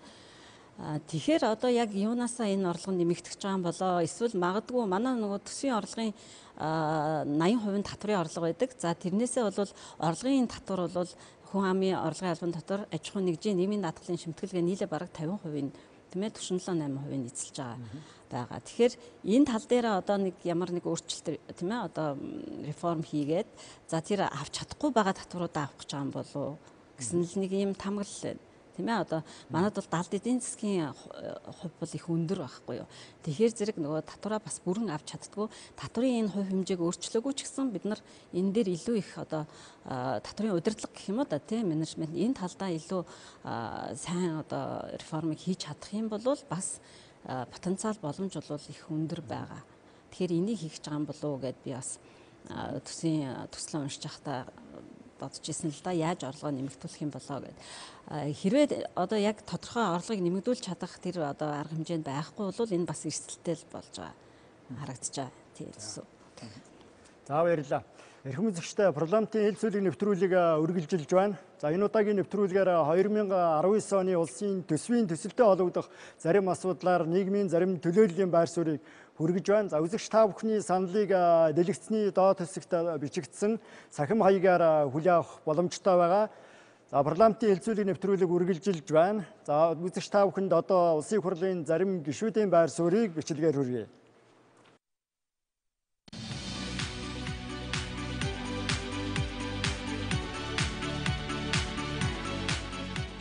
Уул уурхайн орлого бол нэлээд том дүнтэй байгаа. Энэ дээр одоо яг цөөхөн аж ахуйн нэгжлэр байна уу? Эсвэл аж ахуйн нэгжлийн одоо гол орлого оруулж байгаа аж ахуйн нэгжлийн тоо эзлэх хувийн ямар байна вэ? Тухайлбал яг оюу толгоогоос орлого эгчил хэдээр төсвөлөгдсөн байна? Эрдэнтээс хэдээр төсвөлөгдсөн байна? Энэ татрын хуулиуд хэрэгжснээр бол энэ орлогын бааз суурь бол нэмэгдэж явна гэдэг ийм бодлого баримталж байгаа. За уул уурхайн салбараас бол 3 их найт төгрөгийн орлого бол эрхжил төвлөрн үүнээс оюутлогоо компани бол 442 тэрбум, Эрдэнэт үйлдвэр бол 861 тэрбум төгрөгийн одоо орлого бол төсөв төвлөрүүлэх ийм тооцоотой байгаа. Одоо гадаад дотоодын орчин бол бас нэлээд тийм шоконд орсон орчингууд байж худалдааны дан хэлж байна. Энэ бүх юмнууд чинь эргээд манай энэ зэсийн үн, нүүрсний үн, энэ алтны үнүүд ер нь яаж нөлөөлөх юм? Уул уурхайн эрдэс байлгынхаа салбаруудын гол бүтээгдэхүүний өрсөлдөх чадварыг ер нь яаж дээшлүүлэх? Жижиг дунд үйлдвэрийг одоо дэмжих чиглэлээр одоо ямар бодлого байж байгаа? Өнгөрсөн жилийн дээр жижиг дунд үйлдвэрийг дэмжих тэр сангийн 60-70 тэрбум төгрөг өнөөдөр ямар үр дүнд хүрч вэ? Хэдэн аж ахуйн нэгжид очиж вэ? Ямар ажлын байр бий болж вэ? Энэ зээлийн хүртээмжүүд нь ямар хувь байгаа юм? Гэх мэтлэнгээр өнөөдөр энэ бодиттой асуудлыг бид нар энэ эдийн засгийнхаа байнгын орон дээр ярихгүй өнөөдөр хаана ярих юм бэ? Эдийн засгийг ер нь сайн төлөвлөдөг, эдийн засгийг ер нь олон талаас нь хардаг. Ингээл сангийн яам гэхэлэр чи ингээл зарлах талаа их гол болгодог, тий? Тэгэхээр ингээд эдийн засгийг төлөвлөж ер нь орлого талыг бүрдүүлэх талаар, солонгоруулах талаар ажилладаг ийм засгийн газрын бүтц дутагдaltaй байгааг бол харж байна л та. Хүн болгоо ярьж байна. Энийгээ бол одоо эрхчлүүдэд бид засах ёстой. Одоо Монгол банкны дэргэд Монголын улсын хөгжлийн хүрээлэн байгуулж тэр бас болохгүй шүү дээ. Чинь банкны дэргэд хүрээлэн болохоос биш. Хуучин бол эдийн засгийн хүрээлэн гэж байсан. Тэр одоо их сургуулийн ажилтнууд нэг юм байж. Тэгээд энэ эдийн засгийн судалгааны ядаж нэг хүрээлэн байгуулж тэгээд энэ нэг түрүүний нэг Хүрлбаатар сайд хэлээд байгаа нэр тийм ч юм хэрэгтэй, ийм ч юм хэрэгтэй нэг ижүүрнээр нь хардаг, судалдаг тийм байгууллагыг одоо яах вэ?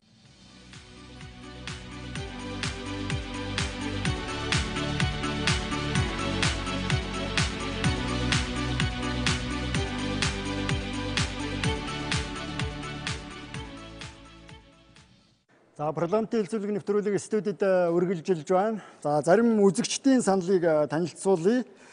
За цахим хэрэгслүүдээр дамжуулж үзэгчдэд байр сууриа саналаа илэрхийлж байгаа. За эх оны 2019 оны төсвийн төсөл өмнөх жилүүдээс ямар ялгаатай ололттой байна гэж асуусан байна. За орон нутгийн төсөвт тэнцвэртэй байдал, цаашдын чиг хандлагын талаар мэдээлэл сонирхсан байна. За төсвийн зарлалыг яаж бууруулах гэж байна вэ? Ер нь зардалдаа шинжил хийж чадвал орлогыг зоригтойгоор төлөвлөөд яваад үзэхэд зөв гэж үзэж байна. За хөрөнгө оруулалтын хувьд 1.2 их найт төгрөг гэдэг бол бас ойрын жилүүдэд байгаагүй дүн байна гэсэн. За ийм одоо зарим саналаа асуултаа үзэгчид илэрхийлсэн байна. За одоо төсвийн зарлагтай холбоотой асуудлаар төлөөллүүдийн байр суурийг үргэлжлүүлэн хөргий. За сангийн яамныхнаас тодруулъя. Ер нь төсвийн зарлага санхүүжилтийн хувьд одоо эх жил ямар чиглэлд илүү одоо бодлого чиглэнэ гэж ойлгож байна. За тэгэлгүй яхаа сангийн яамны хувьд бол төсвийн зарлагын чиглэлээр төлөлтийг бол 19 оны төсвийг бол энэ оны эхнээс 18 оны 1-р сараас эхлээд хийж эхэлсэн байгаа. За тэгэхээр төлөлтөө бол яаж бид нар бодистой ойлгох гэдэг талаас нь үзсэн байгаа. За аль нь хэрэгжих боломжтой, аль нь хэрэгжих боломжгүй, аль нь бодистой байх вэ? За тэгэхээр төсвийн зарлагын шинжилгээний асуудлыг төсвийн реформыг ярихын тулд бол зарлагын реформын асуудлыг ярихын тулд төсвийн зарлагын бүтцээ ер нь бол бид нар бас нэг үзэх хэрэгтэй байна. За тэгэхээр эх оны 19 оны бол төсвийн зарлага бол нийт дүндээ бол 11.6 их найт төгрөг байна. За эндээс бол урсгал зардал маань бол өөрөө 8.2 их найт. За 8.2 их найт төгрөгөөс бол одоо төрийн албаагчдын цалин өс маань бол 2.2 их найт. За нийгмийн даатгалын сан болон халамжийн сангаас олгож байгаа тэтгэвэр тэтгэврийн маань бол 3 их найт. За тэгээд дээрэс нь бол гадаадас авсан одоо зээл тусламжийн үйлчилгээний одоо хүүгийн төлбөрт бол бид нар 865 тэрбум төгрөг одоо ингээд өгөхөөр төлөвлөлөөд ингээд явж байна. За тэгэхээр бол энэ дээр бол үлдчихэж байгаа мөнгө нь бол одоо төсөвт байгууллагуудын маань бол одоо гадаад дотоод томилт шатхуун дээвэр одоо халаалтын зардалтай хоолунд одоо цэцэрлэгийн хоол эмнэлгийн одоо ийм хэрэгсэл энэ бүх зардал маань бол нийлээд бол 1.7 их найт төгрөг байна. За тэгэхээр бид нар бол энэ зардлууд дээр шинжилгээ хийж үзээд за аль зардлуудаа бол яаж явах ёстой юм бэ гэдэг зүйлээ хэлжсэн. За судлаачид маань бол сая бас хэлж байна. За эхний ээлжинд бол бид нар реформын хувьд бол энэ тэгш байдлыг яаж бий болох вэ гэдэг дээр ажилласан. За мэдээж хэрэг орон нутаг дээр бол төсвийн байгууллагууд маань очихлоор төрийн үйлчилгээ яаж жигд хүрэх вэ? Жишээ нь тухайн сумын одоо амьдарч байгаа хүнээс шалтгааллах уу? тухайн сум нь одоо аймгийн төвөөс алслалт нь нэр байхаас шалтгаалгүй.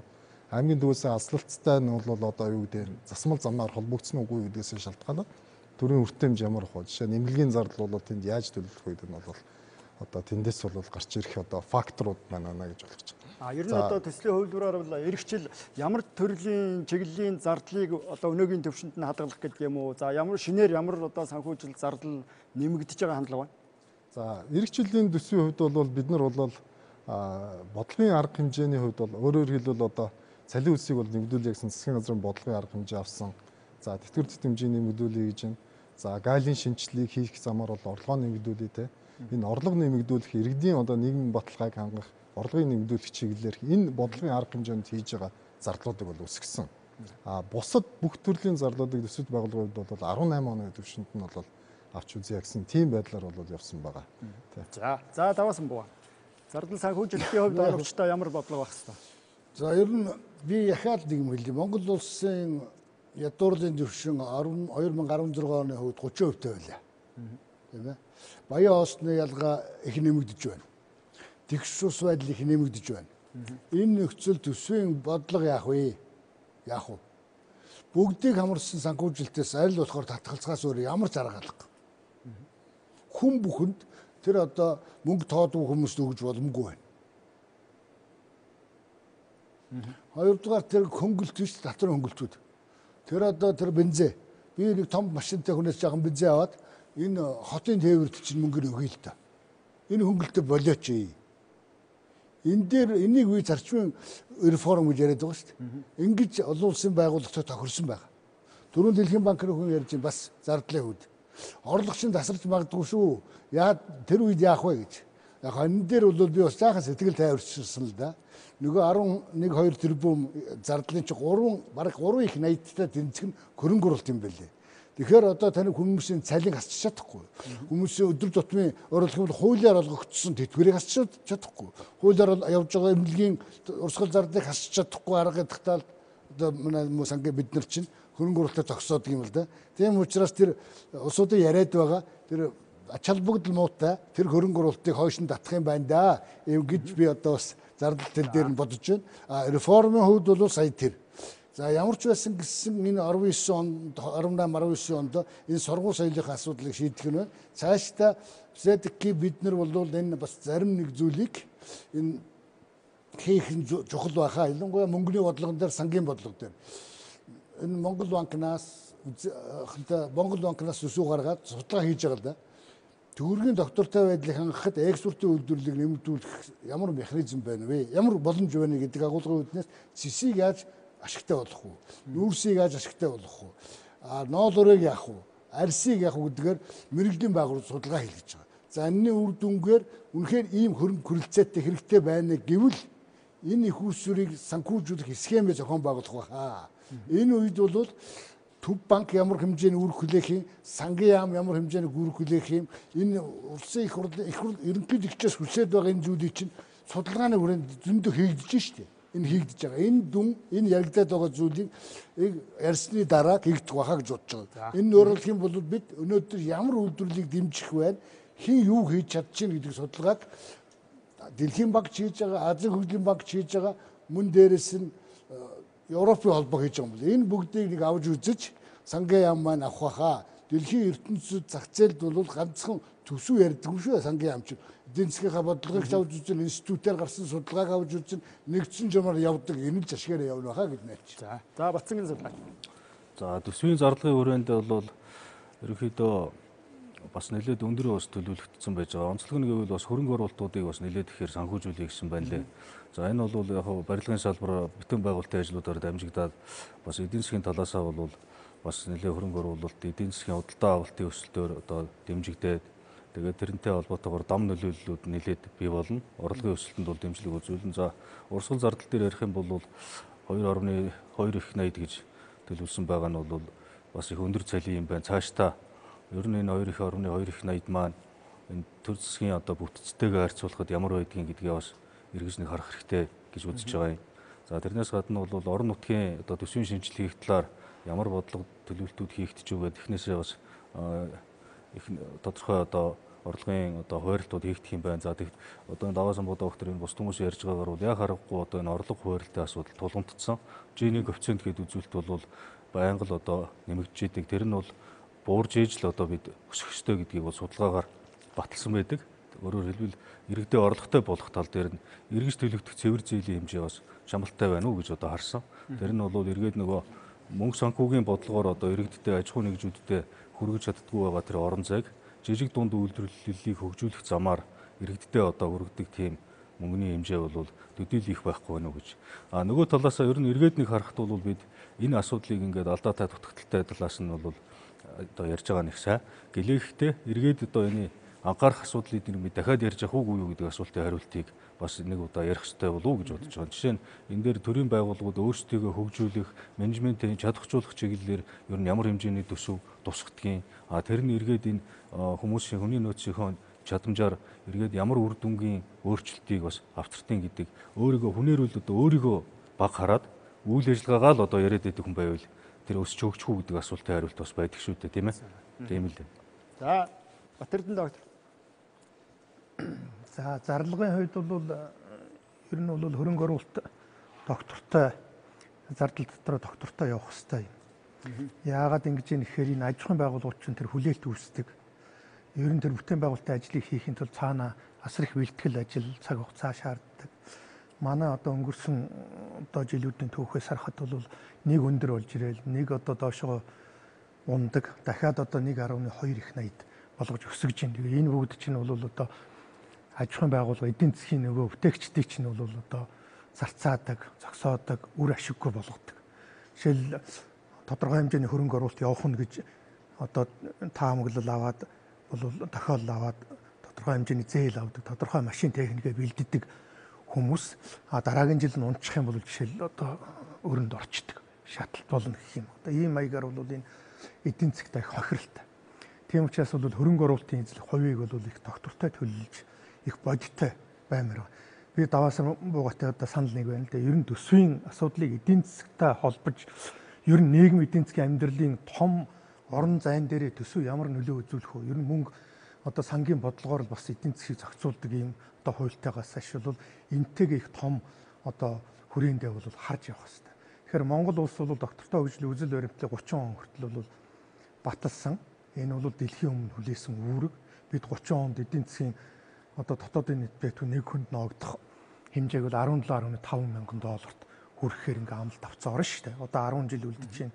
Одоо өнөөдөр 3.7 мянга итгэхгүй. Тэгэхээр энийг бол цаашдаа 10 жилийн туршид бол өөрөөр тэнд хүрэхийн тулд эдийн засгаа яаж өсгөх үү, тэлэх үү, тэр хэмжээгээр хүн ардынхаа орлогыг яаж нэмэгдүүлэх үү гэдэг энэ бодлогыг бол одоо барьж явах хэрэгтэй. Тэгэхээр энэ эдийн засгийн төлөлтөнд бол ялангуяа хөрөнгө оруулалтын хэрэгсэл бол маш чухал хүчин зүйл байдаг. Тэгээ энийг зөвхөн төсвийн хөрөнгө оруулалтаар биш, хувийн хвшлийн хөрөнгө оруулалтын хүртэл энэ олон их усруудыг нэгтгэж авч удирддаг энэ тогтолцоо өнөөдөр манайд байхгүй болсон.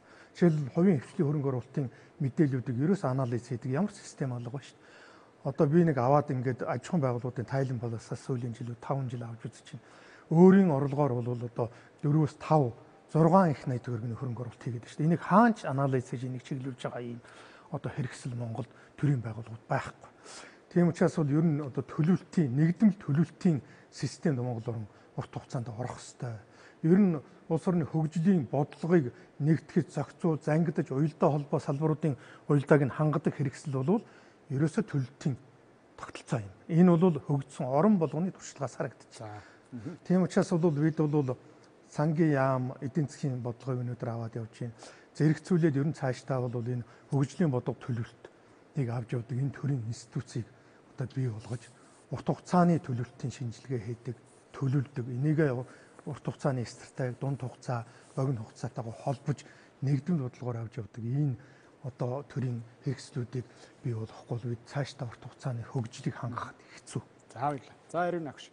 За төсвийн зарлагын хувьд болохоор миний бодол бол бас бусад зарим оролцогчдын хэлсэн даваасан бууж өмнө түрүүнд дурдсан энэтэй бас санал нэг байдаг. Өөрөөр хэлбэл бид нар хэдийн хэмжээний орлого олсон одоо яг тэр хэмжээгээр л зардлаа төлөвлөмөр байгаа. Өшөө дээр одоо ийм их өртөө байгаа тийм ээ. Энэ макро эдийн засгийн тогтворгүй байдал байн бий болдог. Тэгэхээр бид нар бол болж өгвөл тэр олсон орлогынхаа хэмжээнд л төлөвлөдөг болмоор байна тийм ээ. Зардлаа. Тэгэхгүй манайх бол байнга олсон орлогоосоо давуулан илүү их зардаг. Тэгэл төсөв алдагдaltaй болдог. Энэ цаашдаа өөр болж идэг. Тэгээд мөн бас Батэрдэн доктор хэлсэн бас яг одоо санал нэг байна. Төлөвлөлт тэр дунд хугацааны төлөвлөлт аягүй чухал. Тэгэхээр манайх төсвийн хүрээний мэдээлэл гээд 3 жилээр дунд хугацааны төлөлтөө хийж байгаа. Гэхдээ бас л их учир дутагдaltaй байдаг. Энэ нь болохоор ерөнхийдөө нөгөө түрүүн би хэлжсэн эдийн засгийнхаа потенциал боломж тийм ээ дотоодын нийт бүтээгдэхүүн хэдэн хувь өсөх үү дэлхийн зах зээл дээр нөгөө зис нүүрс алтны үн ямар байх вэ гэдэг дээр голчлон харж төлөвлөдөг юм байна гэж би бол яг энэ судалгаа харж байхад бол ингэж харагдаад байна. Яг үүндээ бол бас яах ёстой вэ гэхээр энэ тогтвортой төлөвлөлт явахын тулд бол тэр нөгөө төсвийн хүрээний мэдээлэл дунд хугацаа маань бас улсын хөрөнгө оруулалтын хөтөлбөр маань дунд хугацаагаараа гарцсан байжгаад тэрэн дээрээ төлөвлөлт явах хэрэгтэй байхгүй. Манайх эсрэгээрээ төсвийн хүрээний мэдээлэл гарчаад хязгаар тогтоочоод тэгээд хөрөнгө оруулалтын төлөлтүүд яваад ах шиг харагдаад байна.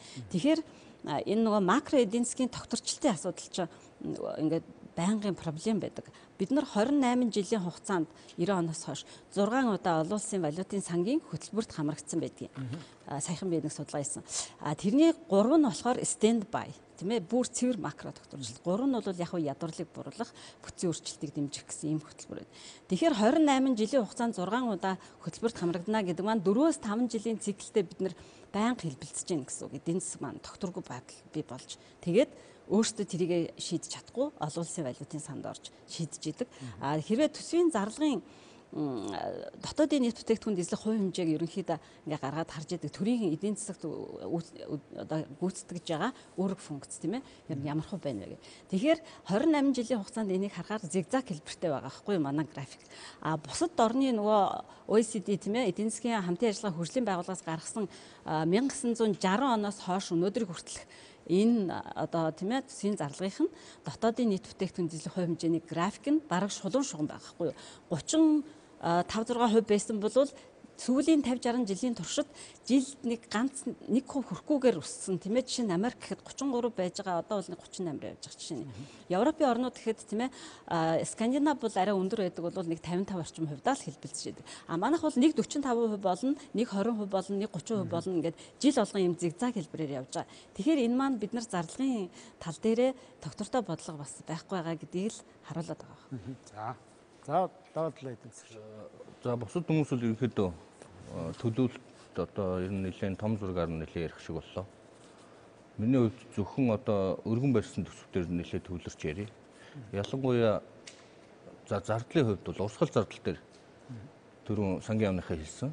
За цалин тэтгэр, за дээрэс нь урсгал шилжүүлэх өсөлт нэлээд өсөлттэй байх шиг үлээ. За бусд нь бол ерөнхийдөө 18 оны түвшинд нэлээд хатгалж байгаа гэж ойлгож байгаа. За цалингийн хувьд бол та бүхэн мэдж байгаа бараг 12 оноос хойш бол нэмэгдээг байсан. Мэдээж хүмүүсийн бодит орлого нэлээд бас зарим сөрөглөг авч байгаа баг. Тэгээд засгийн газрын зүгээс цалингуул өсгсөн. За 19 онд бас инфляцтай үйлдвэрлэлд өсгөн гэсэн бодлого ирж байгаа. Гэтэ яг ингээ бодит цалин харахаар бол яг багш эмчнэр ингээ жишээ аваад ихаар яг баг харагдаж байгаа. Үнэхээр одоо тэдний цалин. Гэхдээ яг төсөвдөр цалингийн сан ямар юм бэ гэж бас аваад үзвэл бас тийм баг биш. Бусд орнуудтай харьцуулах.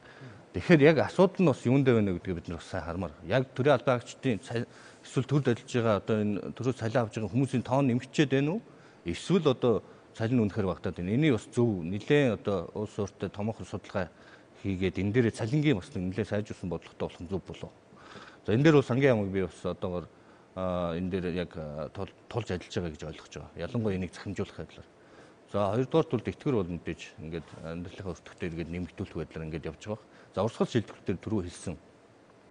Ер нь одоо манайхын нийгмийн халамжийн бодлого бол илүү зорилт төлөв рүү чиглүүлэх хэрэгтэй. Манайх бол одоо хөтөлбөр гэснээч за хөтөлбөрийн өмнө ч гэсэн нэлээд олон удаа төрсөж ирсэн. За эргээл ингээд болдог. За ямар нэг шалтгаанаар ийм одоо докторгүй байдлаас бол одоо манайх нь аль болох зайлшгүй зөв баха. Ялангуяа зорилт төлөх дээр илүү одоо энэ дээр тууштай авах зөв баха. За бас зардал дээр хамгийн гол өсөлтийг үзүүлж байгаа зүйл хөрөнгөний зардал ба. За хөрөнгөний зардлыг дотор нь аваад үзэхээр за хөрөнгөний зардал чинь бараг 3 их найд байгаа нийт дүнгээрээ. Тэрний гадаадаас санхүүж байгаа дотоодоос зөв санхүүж байгаагаас салгаад үзчихээ дотоодоос санхүүж байгаа нь айгүй бараг 2 дахин нэмэгдчихэд байгаа. Ирэх онд. зөвхөн одоо юу гэдгийг төсвийн номдоороос аваад зөвхөн шинэ хөрөнгөөр 700 гаруй тэрбум төгрөг байгаа шүү дээ. 700 гаруй тэрбум төгрөг гэдэг чинь бараг нэг салбарын жилийн төсөв.